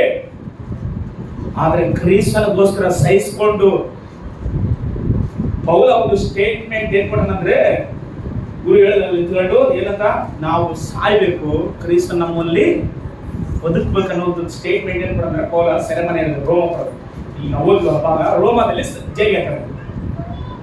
ಜೈಲಿಗೆ ಹಾಕಿದ್ರೆ ಆ ಅಧಿಕಾರ ಬಂದು ದಿವಸ ಊಟ ಕೊಡ್ತಿರ್ತಾರ, ತಿನ್ನು ಅಂದ್ರೆ ಬುದ್ಧಿ ಹೇಳೋದು, ಅನ್ನ ಹೇಳೋದು, ನೀರು ಕೊಡೋದೆಲ್ಲ ಮಾಡೋದು. ತಿಂತಾರೆ. ನಾವು ಪತ್ರಿಕೆಗಳನ್ನ ಸೆರೆಮನೆಯಲ್ಲಿದ್ದಾಗೆ ಬರೀತೇನೆ.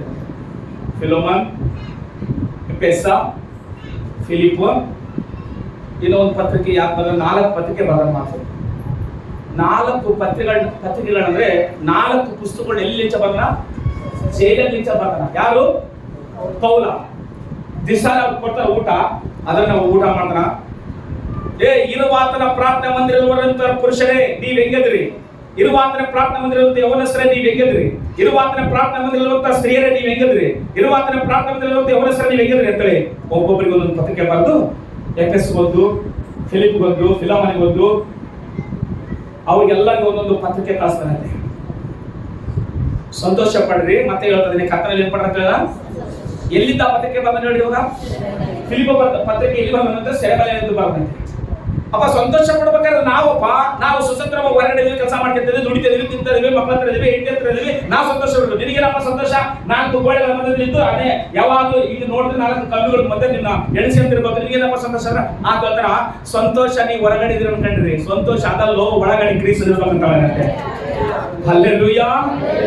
ನಾವು ಅನೇಕಂತ ಬಂದು ಸಂತೋಷ ಅಂದ್ರೆ ಏನಾರ ಪಡೆಕೊಂಡ್ರೆ ಸಂತೋಷ ಕಂಡು, ಏನಾರ ತಂದ್ಕೊಂಡ್ರೆ ಸಂತೋಷ ಕಂಡು, ಏನಾರ ಪಡ್ಕೊಂಡ್ರೆ ಸಂತೋಷ ಅಂದ್ರೆ ಕ್ರಿಸ್ತನಲ್ಲಿ ಇರುವುದೇ ಸಂತೋಷ. ಆ ಸಂತೋಷ ಬರೆಯುವಾಗ ಒಂದು ಮಾತು ಬರೀತೇನಂತೆ, ದಿಸಾಲು ಊಟ ಕೊಡ್ತಾನೆ ಪತ್ರಿಕೆ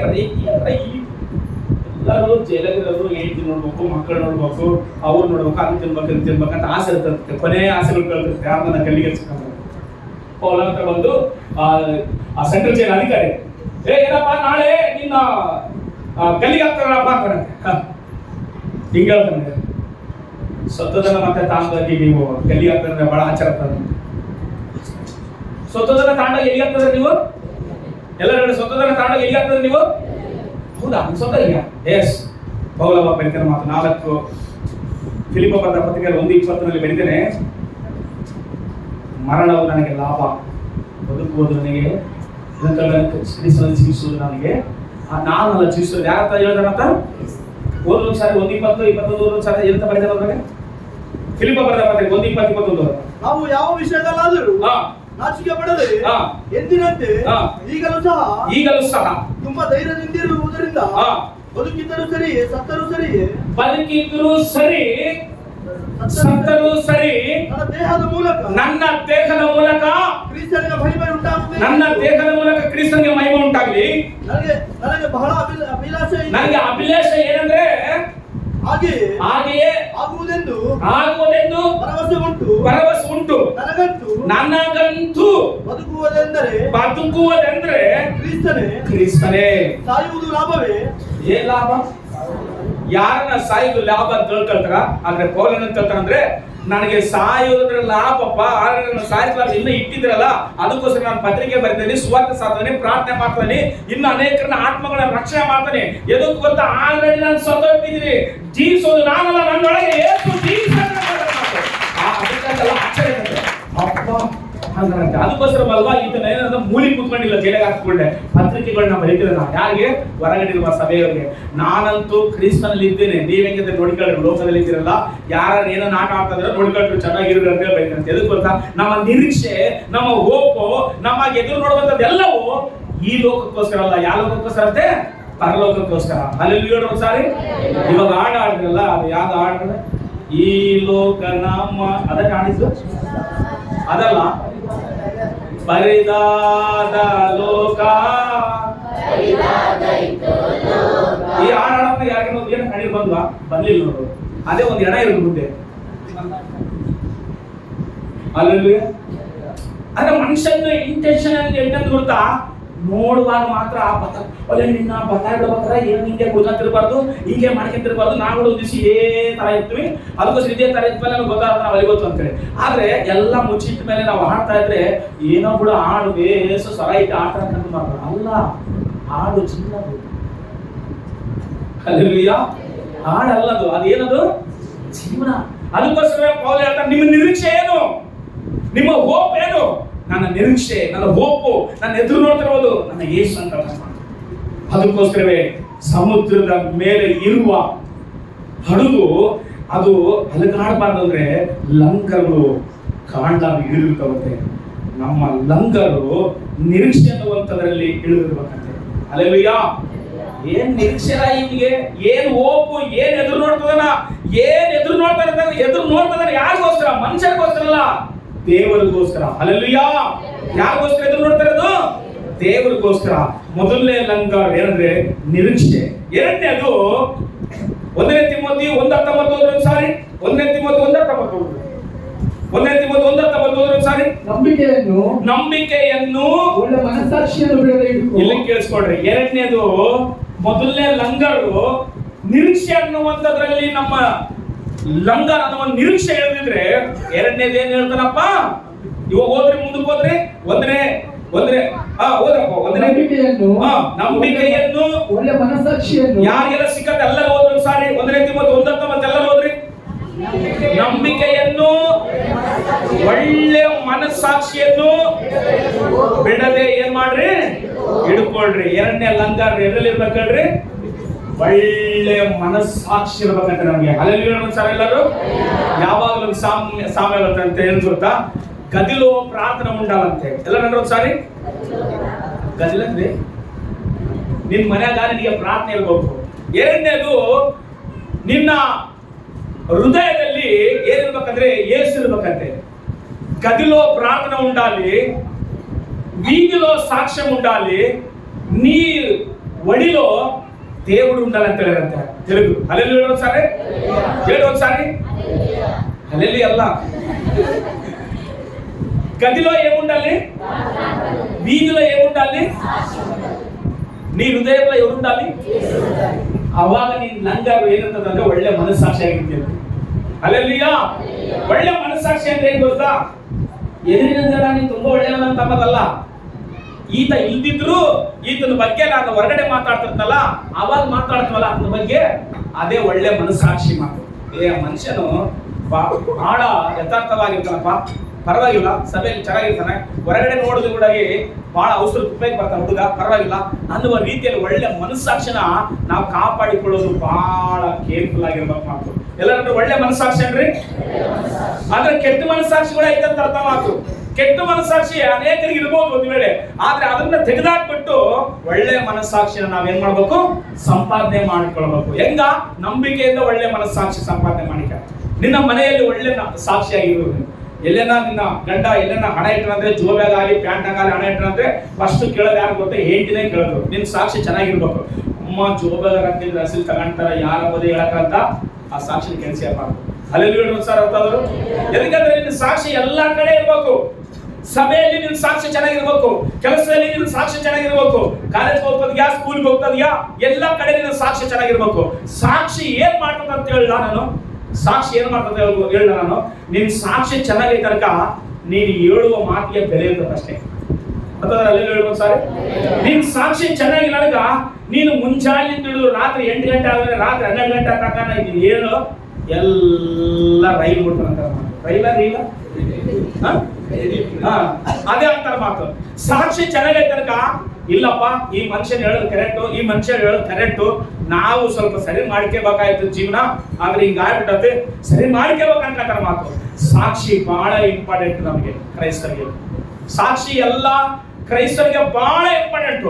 ಬೈಬಲ್ ನಲ್ಲಿ ಸಾಕ್ಷಿನ ಕಾಪಾಡಿಕೊಂಡ. ನಾನು ಹೋದ್ವಾರ ಹೇಳಿದ್ದು ದೇವರೇ ಸಾಕ್ಷಿ ಕೊಟ್ಟನಂತೆ.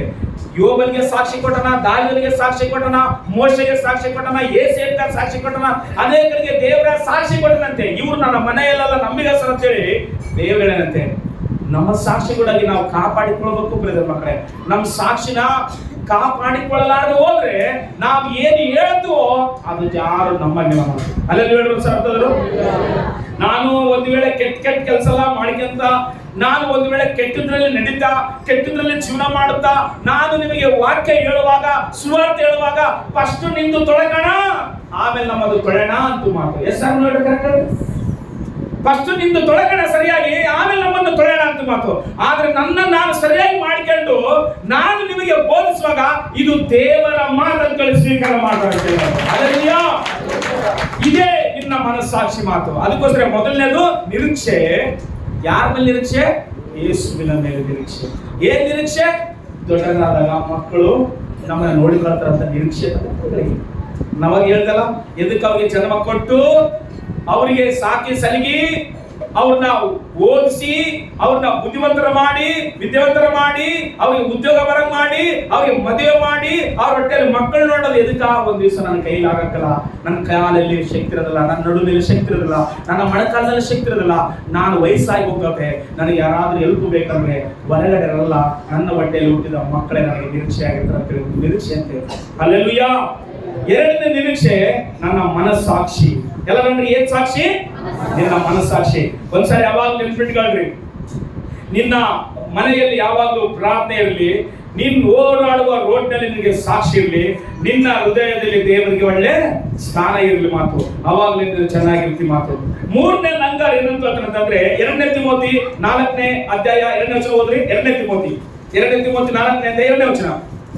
ದೇವರ ವಾಕ್ಯವನ್ನು ಸಾರು, ದೇವರ ವಾಕ್ಯವನ್ನು ಸಾರು, ಅನುಕೂಲವಾದ ಕಾಲದಲ್ಲಿಯೂ ಅನುಕೂಲವಿಲ್ಲದ ಕಾಲದಲ್ಲಿಯೂ ಅದರಲ್ಲಿ ಆಸಕ್ತನಾಗಿರು, ಅದರಲ್ಲೇ ನೀನೇನಾಗಿರು? ಆಸಕ್ತನಾಗಿರು. ಪೂರ್ಣ ದೀರ್ಘ ಶಾಂತಿಯಿಂದ ಇರು. ಉಪದೇಶಿಸುತ್ತಾ ಖಂಡಿಸು, ಗದರಿಸು, ಎಚ್ಚರಿಸು. ಯಾಕಂದ್ರೆ ಸಾಕು ನೋಡ್ರಿ, ಒಂದನೇದು ನಿರೀಕ್ಷೆ ಆದ್ರೆ, ಎರಡನೇದು ಮನಸ್ಸಾಕ್ಷಿ ಆದ್ರೆ, ಮೂರನೇದು ದೇವರ ವಾಕ್ಯ. ಎಲ್ಲರೂ ಒಂದ್ಸಲ ಜೋರ.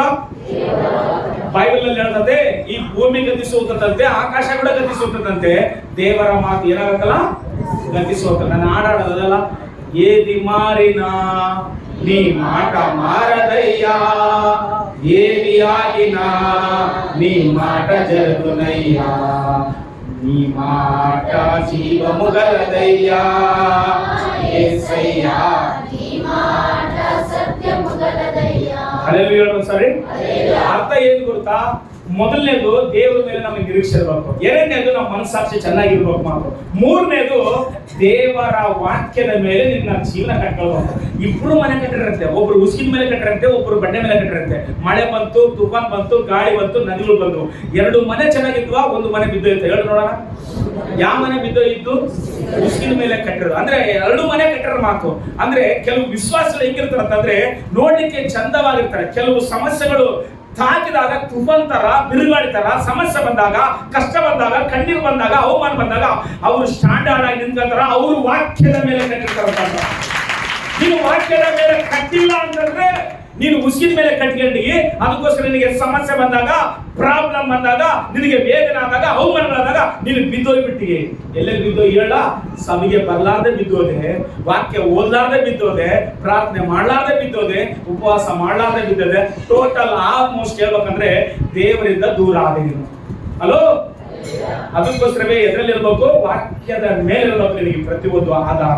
ಎದಕ್ಕೂ ಗೊತ್ತಾ? ಪ್ರತಿಯೊಂದು ಗತಿಸಿ ಹೋಗ್ತದೆ, ಪ್ರತಿಯೊಂದು ಉರುಳಿ ಹೋಗ್ತದಂತೆ, ಆದ್ರೆ ವಾಕ್ಯ ಮಾತ್ರ ಶಾಶ್ವತವಾಗಿರ್ತದಂತೆ. ವಾಕ್ಯ ಹೇಗಿರ್ತದಂತೆ? ಶಾಶ್ವತ. ಹೆಂಗ್ ಹೇಳ್ತಂದ್ರೆ ಬೈಬಲ್ ಹೇಳಕ್ ಮಾತ್ರ, ನಾನಲ್ಲ. ಆದಿಯಲ್ಲಿ ವಾಕ್ಯ ಕಠಿಣ ಮಾತ್ರ, ಆದಿಯಲ್ಲಿ ವಾಕ್ಯವಿತ್ತು, ಆ ವಾಕ್ಯವು ದೇವರಾಗಿತ್ತು, ದೇವರೇ ವಾಕ್ಯವು ದೇವರ ಬಳಿಯಲ್ಲಿತ್ತು, ಆ ವಾಕ್ಯವೇ ದೇವರಾಗಿತ್ತು, ಆ ದೇವರೇ ಈ ಭೂಮಿಯ ನರವತಾರ ಎತ್ತಿ ಕೃಪಾ ಸತ್ಯ ಸಂಪೂರ್ಣವಾಗಿ ನಮ್ಮ ಮನೆಯಲ್ಲಿ ವಾಸ ಮಾಡುವ ದೇವರ ಕುಮಾರನೇ ವಾಕ್ಯ. ಹಲ್ಲೆಲೂಯಾ. ನಿಮ್ಮ ಪಿತೃಗಳು, ನಿಮ್ಮ ಮುದುಕರು, ನಿಮ್ಮ ಹಿರಿಯರು ಅಡಿಮೆಯಲ್ಲಿ ಮನ್ನ ತಿಂದ್ರೂ ಸತ್ತೋದ್ರು, ಆದ್ರೆ ನನ್ನನ್ನು ತಿನ್ನುವವನು, ನನ್ನ ಮಾಂಸವನ್ನು ತಿನ್ನುವವನು ಸತ್ರು ಬದುಕುವನು ಅಂತ ಹೇಳ. ಮನುಷ್ಯನ ರೊಟ್ಟಿ ತಿಂದು ಮಾತ್ರದಿಂದ ಬದುಕಂಗಿಲ್ಲ, ದೇವರ ಬಾಯಿಂದ ಹೊರಡುವ ಪ್ರತಿ ಮಾತ್ರದಿಂದಲೂ. ಅಂದ್ರೆ ಅರ್ಥ ಏನು? ದೇವರ ವಾಕ್ಯ ಯಾರು ಜೇನುಗಿಂತಲೂ, ಜೇನು ತುಪ್ಪಕ್ಕಿಂತಲೂ ಅಂತೇಳಿ ಅರ್ಥ ಮಾಡ್ಕೊಂತಾರೋ, ದೇವರ ವಾಕ್ಯ ನಮ್ಮನ್ನ ಏನ್ ಮಾಡ್ತದೆ ಅಂದ್ರೆ, ಬಲಹೀನರಾದಾಗ, ಸೋತು ಹೋದಾಗ, ಕುಗ್ಗಿ ಹೋದಾಗ, ನಮಗೆ ಕೈಲಿ ಆಗತ್ತಲಪ್ಪ ಅಂದಾಗ ದೇವರ ವಾಕ್ಯ ಒಂದು ಚೈತನ್ಯವಾಗಿ ನಮ್ಮ ಮಧ್ಯದಲ್ಲಿ ಬರ್ತದಂತೆ. ಹಲ್ಲೆಲೂಯಾ. ಇನ್ನೂ ಬೈಬಲ್ ನಲ್ಲಿ ವಾಕ್ಯ ಬರ್ತದೆ. ಇವಾಗ ಅನೇಕರು ಫೋನ್ ಮಾಡ್ತಾರೆ, ಮಾತು ಹಣ ಪ್ರಾರ್ಥನೆ ಮಾಡೋಣ, ಆಸ್ಪತ್ರೆ ಹೇಳಿದ್ರಲ್ಲ ಸಾಕ್ಷಿ. ನಾನು ಅಲ್ಲಿಗೆ ಹೋಗಕ್ ಹಾಕಲ್ಲ ಕೆಲವು ಸಾರಿ. ನಾನು ಆಪರೇಷನ್ ಡೇಟ್ ರೂಮ್ ನಾಗ ಹೋಗಕ್ ಹಾಕಲ್ಲ, ನಾನು ಆಪರೇಷನ್ ಮಾಡುವ ಡಾಕ್ಟರ್ ಹತ್ರ ಹೋಗಕ್ ಹಾಕಲ್ಲ. ನಾನು ಏನಿದ್ರೆ ಗೇಟ್ ಹೊರಗಡೆ. ಯಾಕಂದ್ರೆ ಕೆಲವು ಸಾರಿ ಸಿಸರಿಂಗ್ ಆದಾಗ ಅವ್ರನ್ನ ವಾರ್ಡಿಗೆ ಕಳಿಸಿದಾಗ ಮಾತ್ರ ನಮಗೆ ಹೋಗಿ ಪ್ರಾರ್ಥನೆ ಮಾಡಿಕ ಅವಕಾಶ. ಒಂದು ವೇಳೆ ಅವ್ರು ಒಳಗಡೆ ತನಕ ನಾನು ಹೋಗಕ್ ಹಾಕಲ್ಲ. ಬೈಬಲ್ ಹೇಳ್ತದೆ 107:20 ನಾವು ಪ್ರಾರ್ಥನೆ ಮಾಡುವಾಗ ದೂತನಿಂದ ತೆಗೆ ಒಂದೊಂದು ಸಾರಿ. ಹಲ್ಲೆಲೂಯಾ. ಒಂದೊಂದ್ಸಾರಿ ದೂತನ ಆತನ ವಾಕ್ಯವಂತೆ ಬೇಗವಾಗಿ ಕಳಿಸಿ ಅವರನ್ನ ದೂತನನ್ನು ಎಂಬಂತೆ, ಆತನು ದೂತನನ್ನು ಎಂಬಂತೆ ತನ್ನ ವಾಕ್ಯವನ್ನು ಕಳಿಸಿ ಅವರನ್ನು ಏನ್ ಕಳಿಸನಂತೆ? ಎಲ್ಲರೂ ಏನ್ ಕಳಿಸನಂತೆಮ್ಮ? ವಾಕ್ಯನ ಕಳಿಸನಂತೆ. ಅವರು ಬದುಕಬೇಕು, ದೇವರಿಗಾಗಿ ಸಾಕ್ಷಿಯಾಗಿ ಬದುಕಬೇಕು. ಅವ್ರು ಬದುಕಬೇಕಂತೇಳಿ ಮನುಷ್ಯನು ಹೋಗಕ್ ಹಾಕಲ್ಲ, ದೇವರು ವಾಕ್ಯನ ದೂತನಾಗಿ ರೆಡಿ ಮಾಡಿ ಕಳ್ಸಂತೆ. ಹೋಗ್ಲಿ ಅಂತಾರೆ. ಹಲ್ಲೆಲೂಯಾ. ರಾಷ್ಟ್ರಲ್ಲಿ ಹೋಗಕ್ ಹಾಕಲ್ಲ, ದೇವರ ವಾಕ್ಯ ಓದಕಂತೆ. ಬೈಬಲ್ ಏನ್ ಹೇಳ್ತಂದ್ರೆ 4:12 ಇಬ್ರಿಲ್ ಹೇಳ್ತಾರೆ ವಾಕ್ಯದ ಕುರಿತಾಗಿ, ದೇವರ ವಾಕ್ಯ 2 ಅಂಚಿನ ಖಡ್ಗಂತ ಮಾತು. 2 ಅಂಚಿನ ಈ ಭೂಮಿಯಲ್ಲಿರುವ ಪ್ರತಿಯೊಬ್ಬ ಮನುಷ್ಯನ ಹತ್ರ ಕತ್ತಿರ್ಲಿ, ಗುದ್ಬಾಕ್ಲಿ, ಏನಿರಲಿ, ಒಂದು ಕಡೆಗೆ ಹರಿದು ಹೋಗ್ತದೆ, ಆದ್ರೆ ದೇವರ ವಾಕ್ಯ 2 ಕಡೆಗೆ ಹರಿತದೆ. ಹಲ್ಲೆಲೂಯಾ. ಪ್ರಾಣ, ಆತ್ಮ, ಶರೀರ, ಕೀಲು, ಮಚ್ಚೆಗಳ ಮಧ್ಯದಲ್ಲಿ ದೂರಿ ಹೋಗಿ ವಿಭಾಗ ಮಾಡಿ ನಿನ್ನೊಳಗೆ ಏನೈತಂತ ಕಂಡಿಡುವ ಶಕ್ತಿ ವಾಕ್ಯಕ್ಕೆ ಐತೆ.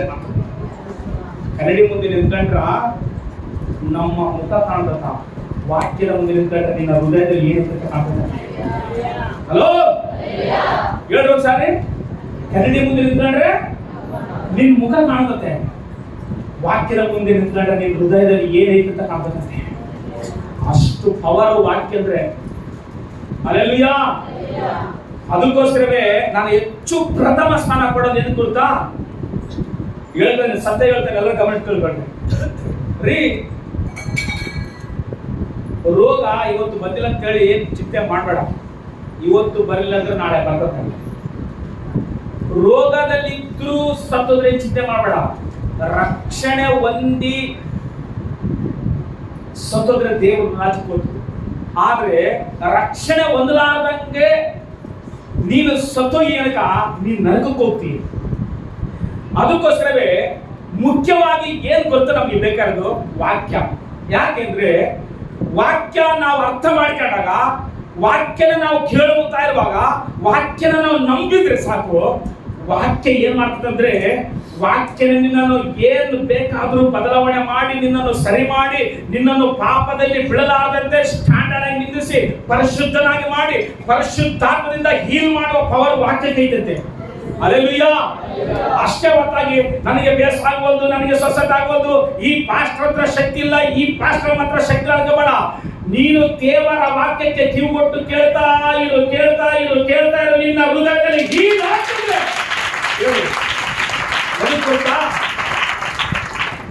ಬೈಬಲ್ ನಲ್ಲಿ ಸ್ಪಷ್ಟವಾಗಿ ಮಾತು, 38% ಅಲ್ಲೇ ಮಕ್ಕಳನ್ನ ದೊಡ್ಡ ರೋಗ ಬಂದ ತರ್ಕಣಿ ನಾನು. ಎದಕ್ಕಂದ್ರೆ ಸಾಮಾನ್ಯ ರೋಗ 38% ಅಲ್ಲೇ ಬಂದು ಯೇಸು ಸ್ವಾಮಿ ಕೇಳ್ತಾನ, ಏನಪ್ಪ ನಿನಗೆ ಬೇಸ ಮನಸ್ಸೇ ಅಂತ. ಹೌದಪ್ಪ, ಬೇಸ ಮನಸ್ಸೇ ಅನ್ಬೋದಲ್ಲ. ಏನಂತದ? ಈ ನೀರು ಉಕ್ತವ, ಅಲ್ಲಿ ಒಂದು ಸಿಲೋ ಕೊಳ ಐತಿ, ಅಂದ್ರೆ ನೀರು ಉಕ್ತವಂತೆ. ಈ ನೀರು ಉಕ್ಕುತ್ತವ. ಈ ನೀರು ಉಕ್ಕುವಾಗ ಯಾರಾದ್ರೂ ಹೋಗಿ ಅದರಲ್ಲಿ ಫಸ್ಟ್ ಇಳಿತಾರೋ ಅವ್ರಿಗೆ ಎಂತ ದೊಡ್ಡ ರೋಗ ಇರಲಿ ಬೇಸಾತಾರ. ಆದ್ರೆ ನನ್ನ ಇಳಿಸೋರು ಯಾರಿಲ್ಲ, ನನ್ನನ್ನು ಕರ್ಕೊಂಡು ಹೋಗಿ ನೀರಿನಾಗ ಬಿಡೋರು ಯಾರಿಲ್ಲ, ನನಗೆ ನೀರು ತಂದು ಮ್ಯಾಕ್ ಆಕಾರ ಯಾರಿಲ್ಲ ಅಂತ ಮಾತು. ಆದ್ರೆ ನೀರಿಗೋಸ್ಕರವೇ 38 ವರ್ಷದಿಂದ ಅಲ್ಲಿ ಕಾಯ್ತಾನೆ ಮಾತು. ಏಸು ಹೇಳ್ತಾನ, ನಿನ್ನ ನಾಸಿಗೆ ಹೊತ್ಕೊಂಡು ಹೋಗ್ತಾರೆ. ನೀರಿಗೋಸ್ಕರ ಕಾಯ್ಬೇಡ, ಹೀರಿಗೋಸ್ಕರ ಕಾಯ್ಬೇಡ, ಅದ್ಭುತಕ್ಕೋಸ್ಕರ ಕಾಯ್ಬೇಡ. ಅದ್ಭುತ ಮಾಡುವ ದೇವರ ವಾಕ್ಯಕ್ಕೋಸ್ಕರ ಕಾಯಿ. ಅದ್ಭುತಕ್ಕೋಸ್ಕರ. ಅದ್ಭುತ ಬೇಡ ಅಂತ ನಾನು ಹೇಳಕ್ಕಲ್ಲ, ಅದ್ಭುತ ಬೇಕು. ಆರೋಗ್ಯವೇ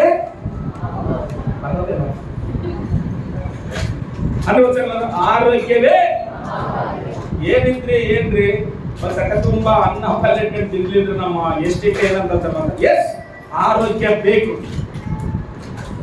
ದೇವರ ಆಶೀರ್ವಾದನೆ ಹೊಟ್ಟೆ ತುಂಬ ಉಂಡು ಕಣ್ ತುಂಬ ನಿದ್ದೆ ಮಾಡೋದೇ ಆರೋಗ್ಯ. ಅದನ್ನೆಲ್ಲ ಅಂಬೋದೆಲ್ಲರೂ ಏನಪ್ಪ ನಾನು ಎಲ್ಲಿ ಕೂತ್ಕೊಂಡ್ರು ಸಮಾಧಾನವಾಗಿರ್ತಾಪ, ಸಾಕಪ್ಪ ಈ ಉದ್ಯೋಗ, ಸಾಕಪ್ಪ ಈ ಮಕ್ಕಳು, ಸಾಕಪ್ಪ ಈ ಸಾಕಪ್ಪ ಈ ಮನೆ ಅನ್ಕತ್ವಲ್ಲ, ಅದು ದೊಡ್ಡ ಆಶೀರ್ವಾದ. ಇದ್ರೂ ಕೂಡ ಇನ್ನೂ ಬೇಕು ಬೇಕು ಬೇಕು ಬೇಕಂತಾರಲ್ಲ, ಅದು ಆಸೆಗೆ ಏನಿಲ್ಲ, ಆಸೆಗೆ ಅದ್ದಿಲ್ಲ ಅಂತ. ನಿನ್ನ ಆಸೆಗಳೇ ನಿನ್ನ ದುಃಖಕ್ಕೆ ಮೂಲ ಕಾರಣ ಅಂತ ಕೂಡ ಹೇಳಿ ಮಾತು. ಆಸೆ ಇರ್ಬೇಕು, ಆದ್ರೆ ಆಸೆಯ ಹದ್ದು ದಾಟಬಾರದಂತೆ. ನಾನು ಹೇಳೋದು ಅರ್ಥ ಮಾಡ್ಕೊಳ್ರಿ. ನಿಮ್ಗೆ ಏನ್ ಸ್ವಸ್ಥತೆ ಆಗ್ಲಾರ್ದಂಗೆ ಇಕ್ಕೇ ರೋಗದಲ್ಲಿ ಇರ್ಬೇಕಂತ ನಾನು ಹೇಳ್ತಾ ಇಲ್ಲ. ಸ್ವಸ್ಥತೆ ಆಗವ. ಸ್ವಸ್ಥತೆ ಯಾವಾಗ ಆಗವಂದ್ರೆ ನಿನ್ನನ್ನು ನೀನು ವಾಕ್ಯ ಕಡೆಗೆ ಮನಸ್ಸು ಕೊಟ್ಟು ತಿಳಿಸುವಾಗ, ನಿನ್ನ ವಾಕ್ಯ ಕಡೆಗೆ ಗಮನ ಕೊಡುವಾಗ, ವಾಕ್ಯವನ್ನು ನೀನು ಆಲೋಚನೆ ಮಾಡಿ ವಾಕ್ಯವನ್ನು ಹಿಡ್ಕೊಂಡಾಗ ವಾಕ್ಯವೇ ನಿನ್ನ ಬಳಿಗೆ ಬರ್ತದಂತೆ. ಅದೇ ಹೇಳ್ತಾರಲ್ಲ 120 ತನ್ನ ವಾಕ್ಯವನ್ನು ಏನ್ ಮಾಡ್ತಾರಂತೆ, ದೂತನಾಗೆ ಕಳಿಸಿ ಅವ್ರನ್ನ ಗುಣಪಡಿಸಿ ಅವ್ರನ್ನ ಸಮಾಧಿಗೆ ಸೇರಲಾರದಂತೆ ನಾನು ಏನ್ ಮಾಡ್ತಂತ ಕಾಪಾಡ್ತಂತ ಮಾತು. ವಾಕ್ಯ ಅಂತ ಏನ್ ಗೊತ್ತಾ, ದೇವರೇ ವಾಕ್ಯ ರೂಪವಾಗಿ ನಮ್ಮ ಬಳಿಗೆ ಬರ್ತಂತೆ. ಹಲ್ಲೆಲೂಯಾ. ಈ ವಾಕ್ಯ ನನಗೆ ಅರ್ಥ ಆಯ್ತಪ್ಪ, ಈ ವಾಕ್ಯದಿಂದ ದೇವರ ನೊಟ್ಟಿಗೆ ಮಾತಾಡ್ದ, ಈ ವಾಕ್ಯ ಹೇಳುವಾಗ ನನಗೆ ಹೃದಯಕ್ಕೆ ಸಮಾಧಾನ ಸಿಕ್ತು, ಈ ವಾಕ್ಯ ಹೇಳುವಾಗ ನನಗೆ ಧೈರ್ಯ ಬಂತ ಅಂದಾಗ ಅರ್ಥ ಗೊತ್ತಾ, ವಾಕ್ಯ ದೇವರ ಸ್ವರೂಪವಾಗಿ ನಿನ್ನ ಹೊರಗಡೆ ಬರ್ತದಂತೆ. ಹಲ್ಲೆಲೂಯಾ. ಅದಕ್ಕೋಸ್ಕರ ಅಲ್ವಾ MR ಸ್ಕ್ಯಾನ್ ಮಾಡ್ಲಿ, CT ಸ್ಕ್ಯಾನ್ ಮಾಡ್ಲಿ, ಇನ್ನೊಂದು ಸ್ಕ್ಯಾನ್ ಮಾಡ್ಲಿ, ಯಾವ ಸ್ಕ್ಯಾನ್ ಮಾಡಿದ್ರೆ ಕೆಲಸ ರೀ ಏನಿಲ್ಲಮ್ಮ, ಎಲ್ಲ ನಾರ್ಮಲ್ ಐತಂತಮ್ಮ. ಡಾಕ್ಟ್ರಿಗೆ ಅರ್ಥ ಆಗಲಾರದಂತದ್ದು ದೇವರ ವಾಕ್ಯದಲ್ಲಿ. ಹಲ್ಲೆಲೂಯಾ. ಯಾರಿಗೆ ಅರ್ಥ ಆಗಲಾರದಂತದ್ದು? ಡಾಕ್ಟ್ರಿಗೆ ಅರ್ಥ ಆಗಲಾರದಂತದ್ದು ವಾಕ್ಯದಲ್ಲಿ ಐತಿ. ಅದಕ್ಕೋಸ್ಕರ ವಾಕ್ಯನ ಕೈಗೊಂಡ್ರಿ, ವಾಕ್ಯವನ್ನು ಹಿಡ್ಕ. ಇದಕ್ಕೆ ಗೊತ್ತಾ, ದೇವರ ಮಾತಾಡುತ್ತೆ, ಏ ಮಗ, ಏ ಮಗಳೇ, ಚೆನ್ನಾಗಿ ಗಮನಿಸಿ ಕೇಳು. ಇನ್ನು ನೀನು ತಾಯಿ ಗರ್ಭದಲ್ಲಿ ಇನ್ನೂ ಪಿಂಡವಾಗಿರ್ಲಿಲ್ಲ, ನನ್ನ ಕಣ್ಣುಗಳು ಅವಾಗಲೇ ನಿನ್ನನ್ನು ನೋಡಿದ್ದಾರೆ. ಆದ್ರೆ ಡಾಕ್ಟರ್ ಕೊಡ್ಕೊಡ್ತಾ ಗೊತ್ತಾ, ಕನ್ಸ್ಯೂಮ್ ಪರ್ಫೆಕ್ಟ್ ಕನ್ಸ್ಯೂಮ್ ಆಯ್ತಮ್ಮ. ಏನ್ ಸರ್ ಹುಡುಗ ಹೆಂಗೆ ಸರ್ ಎಣ್ಣೆಲ್ಲ ಕೊಂಡೋದ್ರು ಇನ್ನ ಹೋಗ್ಬೇಕಮ್ಮ ಅಂತ ಮಾಡ್ತಾರೆ. ದೊಡ್ಡ ಇಟ್ಟಿರ್ತಾರೆ, ಬಿಸಿಲು ಇಟ್ಟಿರ್ತಾರೆ. ಆದ್ರೆ ಯಾರಿಗೆ ಸಾಕಂತೆ ದೇವರಿಗೆ ಮಾತ್ರ ಗೊತ್ತಂತೆ ನಮ್ಮ ಸ್ವಭಾವ. ಅಲ್ಲಿ ಹೇಳಿದ್ರು ಸಾರಿ, ಅದಕ್ಕೋಸ್ಕರವೇ ವಾಕ್ಯ ಗಮನವಿಟ್ಟು ಕೇಳಿ, ವಾಕ್ಯ ಅರ್ಥ ಮಾಡಿಕ, ವಾಕ್ಯಕ್ಕೆ ವಿಧಿಯನಾಗು, ವಾಕ್ಯಕ್ಕೆ ವಿಧಿಯನಾಗು. ಬೈಬಲ್ ಹೇಳ್ತದೆ, ದೇವರ ವಾಕ್ಯಕ್ಕೆ ಲಕ್ಷ್ಯ ಕೊಡಲಾದೆ ಹೋದ್ರೆ, ದೇವರ ವಾಕ್ಯವನ್ನು ನೀನು ಪಾಟಿಸಲಾದೆ ಹೋದ್ರೆ, ನೀನು ಕುತ್ಕೊಂಡು ಪ್ರಾರ್ಥನೆ ಮಾಡ್ತೀಯಲ್ಲ, ನಿನ್ನ ಪ್ರಾರ್ಥನೆ ಅಸಹ್ಯವಾಗಿ ಕಾಣ್ತದೆ ದೇವರಿಗೆ. ಎದಕ್ಕ? ನೀನು ವಾಕ್ಯಕ್ಕೆ ವಿಧಿಯರಾಗಂಗಿಲ್ಲ, ವಾಕ್ಯಕ್ಕೆ ವಿಧಿಯರಾಗಂಗಿಲ್ಲ.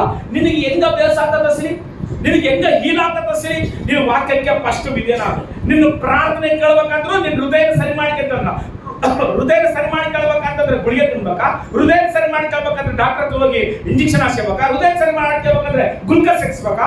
ಹೃದಯ ಹೆಂಗ್ ಸರಿ ಮಾಡ್ಕೊಳ್ಬೇಕಂದ್ರೆ ವಾಕ್ಯವನ್ನು ಗಮನವಿಟ್ಟು ಕೇಳಿಸ್ಕೊಳ್ಳುವಾಗ ಹೃದಯ ಪರಿಶುದ್ಧವಾಗ್ತದೆ. ಅಲ್ಲಿ ಹೇಳೋದು ಸಾರಿ, ಬೈಬಲ್ ನಲ್ಲಿ 68ನೇ ಕೀರ್ತನೆಗಳಲ್ಲಿ 18 ಜನ, ದೇವರು ನನ್ನ ಪ್ರಾರ್ಥನೆ ಯಾಕೆ ಕೇಳ್ತಾನೆ ಅಂತಂದ್ರೆ, ನಾನು ಕೆಟ್ಟತನದ ಮೇಲೆ ಮನಸ್ಸು ಇಟ್ಟಿಲ್ಲ, ಅದಕ್ಕೋಸ್ಕರ ನನ್ನ ದೇವರು ನನ್ನ ಪ್ರಾರ್ಥನೆ ಏನ್ ಮಾಡಿನ ಕೇಳಿ ಅಂತ ಬರ್ತಾರೆ. ಗೊತ್ತಾ? ಅಂದ್ರೆ ಅರ್ಥ ಏನು? ಫಸ್ಟ್ ಶುದ್ಧವಾಗಬೇಕಾಗಿರೋದು ನಿನ್ನ ದೇಹದ ಮೇಲೆ ಬಂದಿರುವ ರೋಗ ಅಲ್ಲ, ನಿನ್ನ ಹೃದಯ ಶುದ್ಧವಾಗಬೇಕಂತೆ. ಆಮೇಲೆ ಹೇಳೋದು ಸಾರಿ, ದೇಹ ನಿನ್ ಹೃದಯ ಶುದ್ಧವಾಗಿಬಿಟ್ರೆ ದೇಹ ಅದಕ್ಕೆ ಹೀಲಾಗ್ತದಂತೆ. ಅದಕ್ಕೋಸ್ಕರವೇ ಕೆಲವು ಸಾರಿ ಡಾಕ್ಟರ್ ಹತ್ರ ಹೋದಾಗ ಏನೇನೋ ಹೇಳ್ತಿರ್ತಾರೆ ಮಾತು. ಸರ್ ನನಗೆ ಉಂಡಿದ್ದಾಗಬಹುದು, ನಿದ್ದೆ ಬರಬಹುದು ಸರ್, ನನಗೆ ಅದಾಗೋದು ಇದಾಗೋದು. ಏನಮ್ಮ ಸ್ವಲ್ಪ ಸಮಾಧಾನ ಇರಮ್ಮ, ಏನಮ್ಮ ಸ್ವಲ್ಪ ನಾನು ಹೇಳಕ್ ಅಲ್ಲ ಸರ್ ಅಲ್ಲ ಸರ್ ಅಲ್ಲ ಸರ್ ಅಂತಿರ್ತಾರೆ ಮಾತು. ಫಸ್ಟ್ ನೀನು ಸಮಾಧಾನವಾಗಿರಮ್ಮ, ನಾನು ಹೇಳೋ ಮಾತು ಸರಿಯಾಗಿ ಕೇಳೋ ಮಾತು. ಹೇಳಿ ಸರ್, ನೀನು ಹೊರಗೆ ನೀನು ಹೋಗಿ ಕೇಳ್ಕ ಮಾತು. ಅರ್ಥ ಏನು? ದೇವರ ವಾಕ್ಯವನ್ನು ಸಮಾಧಾನವಾಗಿ ಕೇಳುವಾಗ ನಿನ್ನ ಮೈಂಡ್ನ, ನಿನ್ನ ಹೃದಯವನ್ನು ಏನ್ ಮಾಡ್ತದೆ ಗೊತ್ತಾ? ಡಾಕ್ಟರ್ ಇಂಜೆಕ್ಷನ್ ಸ್ವಸ್ಥತೆ ಮಾಡಲಾರ್ದದ್ದು ದೇವರ ವಾಕ್ಯ ಸ್ವಸ್ಥತೆ ಮಾಡ್ತದೆ ಹೃದಯ. ಆಮೇಲೆ ಸಾರಿ, ಅದಕ್ಕೋಸ್ಕರವೇ ನಿನ್ನ ವಿಶ್ವಾಸ ದೇವರ ವಾಕ್ಯದ ಮೇಲೆ ಕಟ್ಟು, ನಿನ್ನ ನಂಬಿಕೆ ದೇವರ ವಾಕ್ಯದ ಮೇಲೆ ಕಟ್ಟು. ದೇವರ ವಾಕ್ಯವನ್ನು ಯಾರು ಕ್ರಮವಿಟ್ಟು ಕೇಳ್ತಾರೋ, ದೇವರ ವಾಕ್ಯವನ್ನು ಯಾರು ಗಮನವಿಟ್ಟು ಓದ್ತಾರೋ ಅವರು ಒಳ್ಳೆ ಬುದ್ಧಿವಂತರಾದಂತ ಬೈಬಲ್ ಬರ್ತದೆ. ಹೌದಲ್ವಾ? ಯೆಹೋವನ ಧರ್ಮಶಾಸ್ತ್ರದಲ್ಲಿ ಹಗಲು ಇರುಳು ಏನ್ ಮಾಡನು? ಧ್ಯಾನ ಮಾಡನಂತ ಬರ್ದನ, ಏನನ್ನ ತಿರುಗಾಡನಂತ ಬರ್ದನ. ಬೈಬಲ್ ಅಂತ ಹೇಳ್ತಾರೆ, ಯೆಹೋವನ ಧರ್ಮಶಾಸ್ತ್ರದಲ್ಲಿ ಹಗಲು ಇರುಳು ಧ್ಯಾನ ಮಾಡುವನು ಅವನು ಎಷ್ಟೋ ಧನ್ಯನು. ಅವನು ನೀರಿನ ಕಾಲೇವುಗಳ ಪಕ್ಕದಲ್ಲೇ ಬೆಳೆದಿರುವ ಮರಕ್ಕೆ ಹೋಲಿಸಲ್ಪಡ್ತಾನೆ. ತಕ್ಕ ಕಾಲದಲ್ಲಿ ಏನ್ ಮಾಡ್ತಾನಂತೆ? ಫಲ ಕೊಡ್ತಾನೆ. ಅಂದ್ರೆ ಅವ್ರ ಕುಟುಂಬ, ಅವ್ರ ಜೀವನ, ಅವ್ರ ಮಕ್ಕಳು ಹಂಗ ಹಚ್ಚ ಹಸರಾಗಿರ್ತಾರಂತೆ. ಯಾಕೆ? ಅವ್ರು ಯಾರಿಗೆ ಭಯ ಪಡ್ತಾರೆ? ದೇವರ ವಾಕ್ಯಕ್ಕೆ. ಅಲ್ಲಿ ಹೇಳೋಣ ಸಾರಿ, ನಿನಗೆ ದೇವರ ವಾಕ್ಯ ಅಂದ್ರೆ ಭಯ ಐತಾ? ದೇವರ ವಾಕ್ಯಕ್ಕೆ ವಿಧಿಯನಾಗ್ತೀಯಾ? ದೇವರ ವಾಕ್ಯಕ್ಕೆ ವಿಧಿಯನಾಗ್ತೀಯಾ? ಬೈಬಲ್ ಹೇಳುತ್ತೆ ನೋಡ್ರಿ, ಇದು ಯೆಹೋವನ ಮಾತು ಅಂತ ಬರ್ತದ ಮಾತು. ಏನಪ್ಪ, ನೀನ್ ಸರಿಯಾಗಿರ್ಬೇಕು, ವಿಗ್ರಹಾರಾಧನೆ ಕಡೆಗೆ ಹೋಗ್ಬಾರ್ದು, ಆ ಇಂದಿನ ಸಂಪ್ರದಾಯಗಳು ಮಾಡಬಾರ್ದು, ದೇವರ ವಾಕ್ಯದ ಪ್ರಕಾರ ಜೀವನ ಕಟ್ಕೋಬೇಕಂತೇಳಿ ರಾಜರಿಗೂ ಹೋಗಿ ಹೇಳುವಾಗ ರಾಜರು ತಮ್ಮ ಜೀವನ ಸರಿ ಮಾಡಿಕೊಂಡಾಗ ದೇವರು ಹೀಲ್ ಮಾಡ್ಯಾನ, ದೇವರು ಸ್ವಸ್ಥತೆ ಮಾಡ್ಯಾನ, ದೇವರು ಯುದ್ಧದಲ್ಲಿ ಏನ್ ಕೊಟ್ಟನ? ಜಯ ಕೂಡ ಕೊಟ್ಟನ. ಕಾರಣ ಏನು? ಫಸ್ಟ್ ದೇವರ ವಾಕ್ಯಕ್ಕೆ ಪ್ರಾಮುಖ್ಯತೆ ಕೊಡು. ಆಮೇಲೆ ನಿನಗೇನ್ ಬೇಕೋ ದೇವರ ಸಮಸ್ತವು ಸಮಕೂಡಿಸದಂತೆ. ದೇವರ ವಾಕ್ಯಕ್ಕೆ ನೀನು ಸ್ಥಾನ ಕೊಡಲಿಲ್ಲ ಅಂದ್ರೆ, ದೇವರ ವಾಕ್ಯಕ್ಕೆ ನೀನು ಭಯ ಪಡಲಿಲ್ಲ ಅಂದ್ರೆ, ದೇವರಿಗೆ ಭಯ ಪಡಲಾರ್ದಕ್ಕಿಂತ ಅರ್ಥ. ಅದಕ್ಕೋಸ್ಕರವೇ ದೇವರ ವಾಕ್ಯ ಮೂರನೇದು.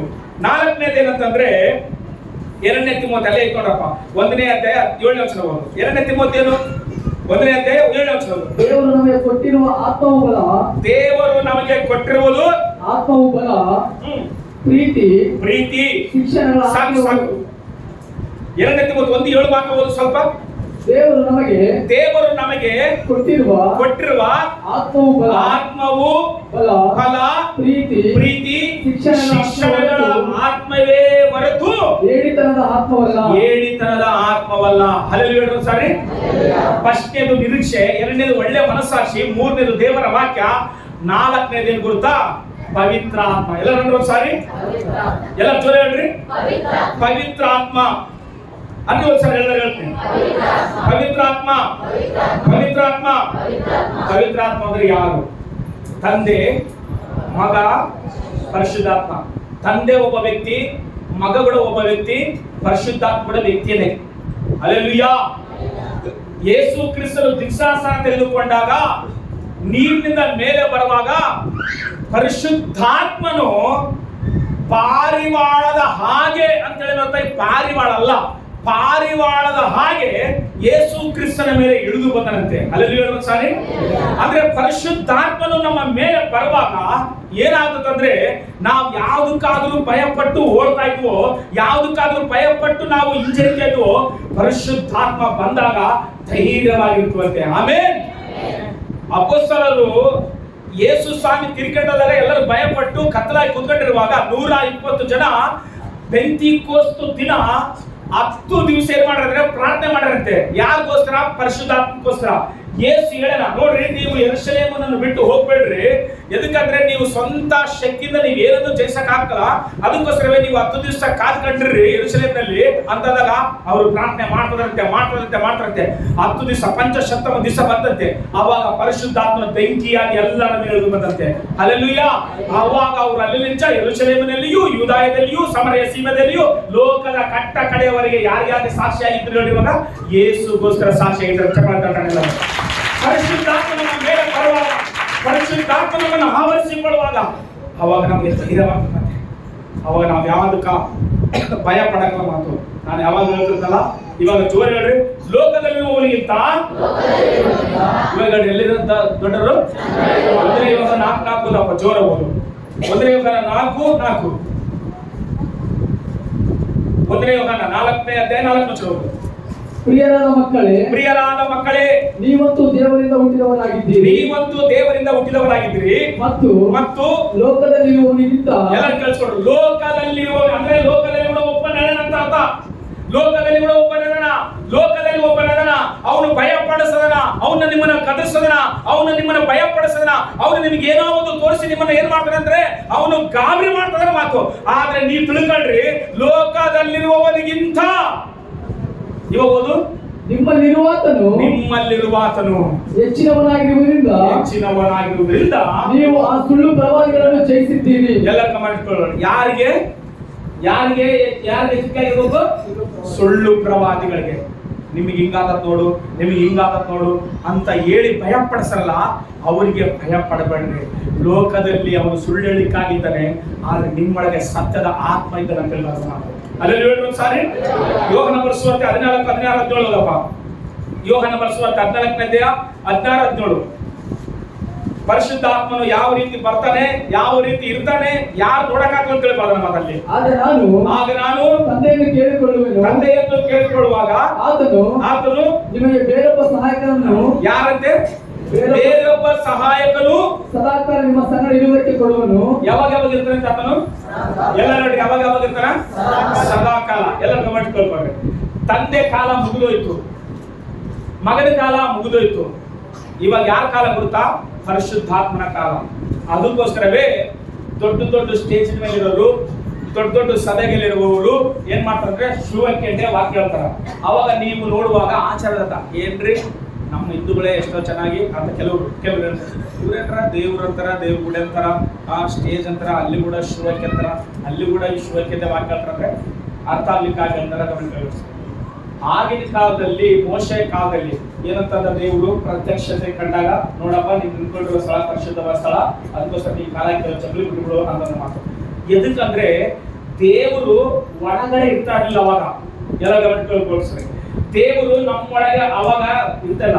ಆಗಿನ ಕಾಲದಲ್ಲಿ ದೇವ್ರು ಹೆಂಗಿರ್ತಂದ್ರೆ, ಪರಿಶುದ್ಧಾತ್ಮ ಹೆಂಗಂತಂದ್ರೆ, ದೇವರು ಯಾರ ಹತ್ರ ಮಾತಾಡ್ಬೇಕಂದ್ರೆ, ಯಾರನ್ನ ಮೆಚ್ಚಿ ಅವ್ರ ಹತ್ರ ಸ್ವಲ್ಪ ಸಮಯ ಮಾತಾಡ್ಬೇಕಂದ್ರೆ, ದೇವರು ಆತ್ಮ ಸಡನ್ ಆಗಿ ಬಂದ್ಬಿಟ್ಟು ಮೋಶೆ ಅಂತ ಮಾತಾಡ್ಸಿದ್ದ. ಅವಾಗ ಆತ ಭಯ ಪಡ್ತಾ ಇರ್ಬಾರ್ದು. ನಿಮ್ ಕಾಲಲ್ಲಿರುವ ಚಪ್ಪಲಿ ತೆಗೆದಾಕಂತ ಹೇಳ್ತಾರೆ. ಎದಕ್ಕ ಕಾಲಲ್ಲಿರುವ ಚಪ್ಪಲಿ ತೆಗೆದಾಕಂತಂದ್ರೆ, ಕಾಲಲ್ಲಿರುವ ಚಪ್ಪಲಿ ಯಾವ್ದು ಕಟ್ಟ ಮಾಡಿರ್ತಾರೆ ಹೇಳಿ? ದನಗಳು ಚರ್ಮ ಕೂಟ ಮಾಡಿರ್ತಾರೆ. ಇವಾಗೆಲ್ಲ ಬೇರೆ ಬೇರೆ ಕೂಟ ಮಾಡ್ಬೋದು.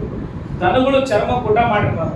ಅಂದ್ರೆ ದನಗಳು ಚರ್ಮ ಕೂಟ ಚಪ್ಪಲಿ ಮಾಡ್ಬೇಕಂದ್ರೆ ದನ ಏನಾಗಬೇಕು? ಫಸ್ಟ್ ಸಾಯ್ಬೇಕು. ಸತ್ತಿರುವ ಪ್ರಾಣಿನ ಮನುಷ್ಯನ ಮುಟ್ಟಿದ್ರೆ ಅಪರಿಶುದ್ಧನಾದ ಮಾತು. ಅಪರಿಶುದ್ಧನಾಗಿರುವ ಮನುಷ್ಯನ ಹತ್ರ ಪರಿಶುದ್ಧವಾದ ದೇವರು ಬಂದು ಮಾತಾಡಕ್ಕಾಗಲ್ಲ. ಎಲ್ಲ ಗಮನಿಟ್ಕೊಳ್ಕೊಳ್ರಿ. ಹಲ್ಲೆಲೂಯಾ.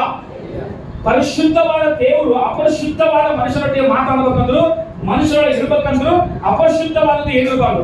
ಅದಕ್ಕೋಸ್ಕರ ನಿನ್ನ ಕಾಲಿರುವ ಚಪ್ಪಲಿ ತೆಗೆದುಹಾಕು, ನಾನು ನಿನ್ನ ಹತ್ರ ಮಾತಾಡ್ಬೇಕಂತ ಮಾತು. ಅವಾಗ ಪರಿಶುದ್ಧಾತ್ಮ ಬಂದು ಮಾತಾಡಿ ಹೇಳ್ಬೇಕಾದ್ರೆ ಹೇಳಿ ಮತ್ತೆ ಹೋಗ್ಬಿಡ್ತಿದ್ದ, ಮನುಷ್ಯನ ಹತ್ರ ಇರ್ತಿದ್ದಿಲ್ಲ. ಆದ್ರೆ ಯೇಸು ಸತ್ತು ಸಮಾಧಿಯಾಗಿ 3 ದಿವಸ ಆದ್ಮೇಲೆ ಪರಿಶುದ್ಧೋಸ್ಕರ ನೀವು ಕಾದ್ಕೊಂಡಿರ್ತೀವಿ ಅಪೊಸ್ತಲರಿಗೆ ಹೇಳಿದ ಮಾತು. ಯಾವಾಗ ಪೆಂತೆಕೋಸ್ತಿನ ಪ್ರಾರ್ಥನೆ ಮಾಡಿ ಅಪೊಸ್ತಲರು ಪರಿಶುದ್ಧಾತ್ಮ ಹೊಂದಿಕೊಂಡ್ರು, ಅವಾಗ ಪರಿಶುದ್ಧಾತ್ಮ ಬಿಟ್ಟು ಹೋಗ್ಲಿಲ್ಲ.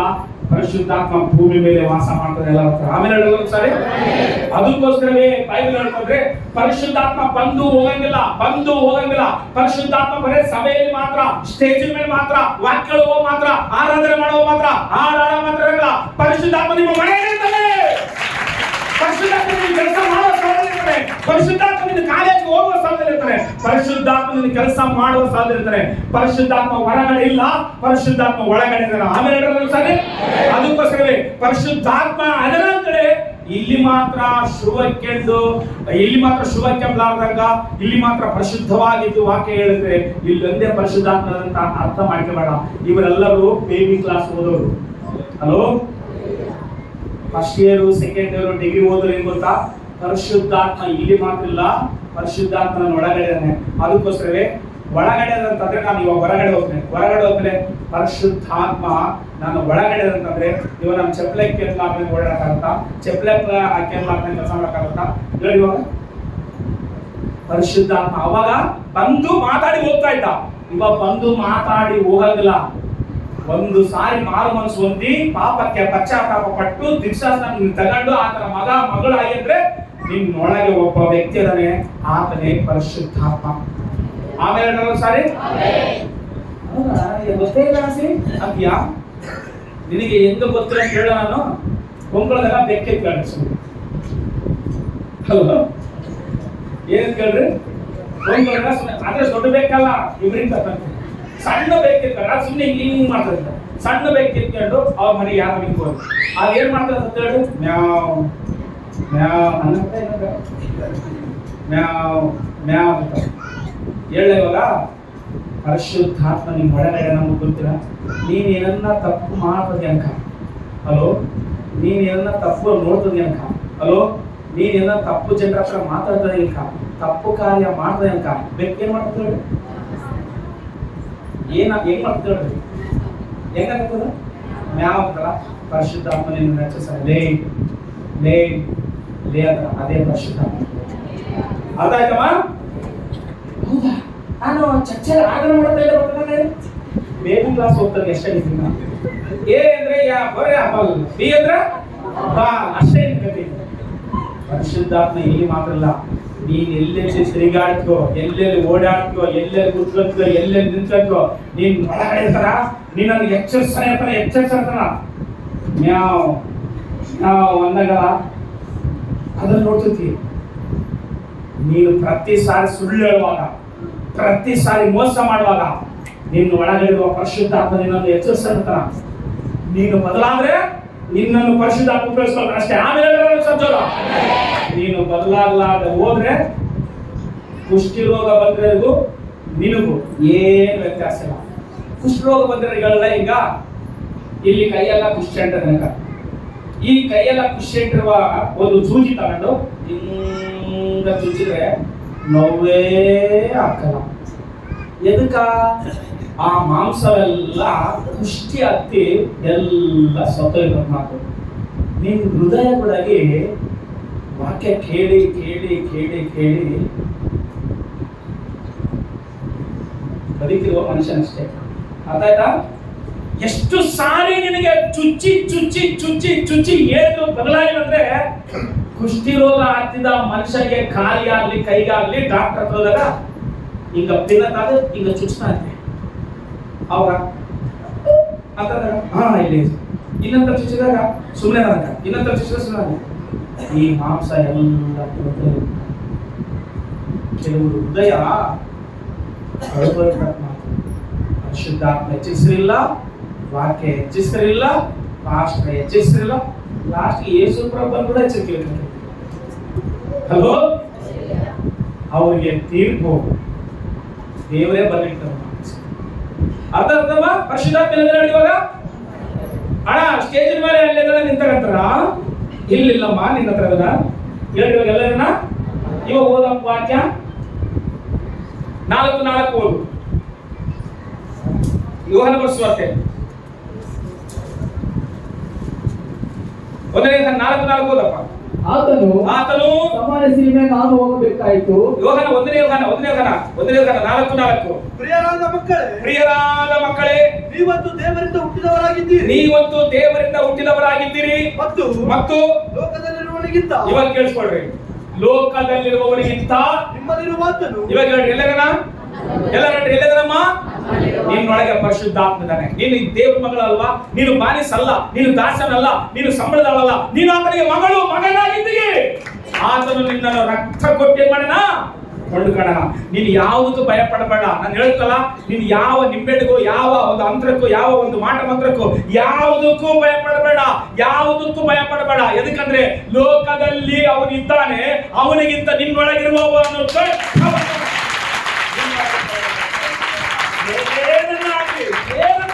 ಏನನ್ನಾಗ್ಲಿ ಭಯ ಪಡಬೇಡ. ನೀನು ಹೇಳು ಪ್ರಾರ್ಥನೆಗಳು, ಲೋಕದಲ್ಲಿರುವವನಿಗಿಂತ ನನ್ನೊಳಗಿದೆಯಪ್ಪ. ಯೋಹಾನ ಬರೆಸುವಾರ್ತೆಯಲ್ಲಿ ಹೇಳ್ತದನ್ನ ಸೇವಕರು, ನನ್ನೊಳಗಿದ್ದ ಆತನು ಯಾರೋ ದೊಡ್ಡ. ನಾನು ಹೇಳಿದಲ್ಲ, ಪಕ್ಕದಲ್ಲಿ ಬೆಕ್ಕೆತ್ಕೊಂಡ್ರೆ ಹೆಂಗ ನಿನ್ನ ಎಚ್ಚರಿಕೆ ಮಾಡ್ಬೇಕು. ಪರಿಶುದ್ಧಾತ್ಮ ಯೋಹಾನ ಬರೆಸುವಾರ್ತೆ 16:8 ನಾನು ಓದ್ತೀನಿ, ನೀವು ಕೇಳಿಸ್ಕೊಡ್ರಿ. 16:8 ಏನಂತಂದ್ರೆ ನೋಡ್ರಿ, ಆತನು ಬಂದು ಐತಪ್ಪ, ಯೋಹಾನ ಬರೆಸುವಾರ್ತೆ 16:8 ಐತಾ, ಆತನು ಬಂದು ಪಾಪ, ನೀತಿ, ನ್ಯಾಯ, ತಿರುವಿಕೆ ಈ ವಿಷಯಗಳಲ್ಲಿ ಲೋಕಕ್ಕೆ ಏನು ಹುಟ್ಟಿಸ್ತಾನೋ ಅರಿವು ಹುಟ್ಟಿಸ್ತಾನಂತೆ. ನೀನು ಹೆಂಗದೀವಿ, ನೀನು ಏನ್ ಮಾಡ್ತದೆ ಅಂತ ನಿನ್ಗೆ ಅರಿವು ಬರ್ತದಂತೆ. ಅರಿವೇ ಇಲ್ಲದಂಗೆ ನಾವು ಬದುಕ್ತದ ಅಂದ್ರೆ ಪರಿಶುದ್ಧಾತ್ಮಕ್ಕೆ ನಾವು ಏನ್ ಕೊಟ್ಟಿಲ್ಲ, ಸ್ಥಾನ ಕೊಟ್ಟಿಲ್ಲ, ಆತನಿಗೆ ನಾವು ಸ್ಥಾನ ಕೊಟ್ಟಿಲ್ಲ ಅಂತ ಅರ್ಥ ಮಾಡ್ತದೆ. ಪರಿಶುದ್ಧಾತ್ಮ ಫಸ್ಟ್ ನಮ್ಮ ಒಳಗೆ ಬಂದು ಕೂಡಲೇ ಪಾಪ ಹೊರಗಡೆ ಹೋಗ್ಬೇಕಂತೆ. ಇಲ್ಲಾಂದ್ರೆ ಯಾರು ಒಳಗಡೆ ಬರಕಾಗಲ್ಲ, ಪರಿಶುದ್ಧಾತ್ಮ ಒಳಗಡೆ ಇರಕ್ಕಾಗಲ್ಲ. ಇದ್ರ ದೇವರನ್ನ ಒಳಗಡೆ ಇರಬೇಕು ಅನ್ನಬಾರ್ದಲ್ಲ, ಹೌದಲ್ವಾ? ಇದ್ರ ಯಾರು ಇರ್ಬೇಕು ಒಳಗಡೆ? ದೇವರನ್ನ ಇರ್ಬೇಕಷ್ಟೇ. ತಣ್ಣಗಾದ್ರೂ ಇರು, ಬೆಚ್ಚಗಾದ್ರೂ ಇರು, ಉಗುರು ಬೆಚ್ಚಗಾಗಿರ್ಬೇಡಂತೆ.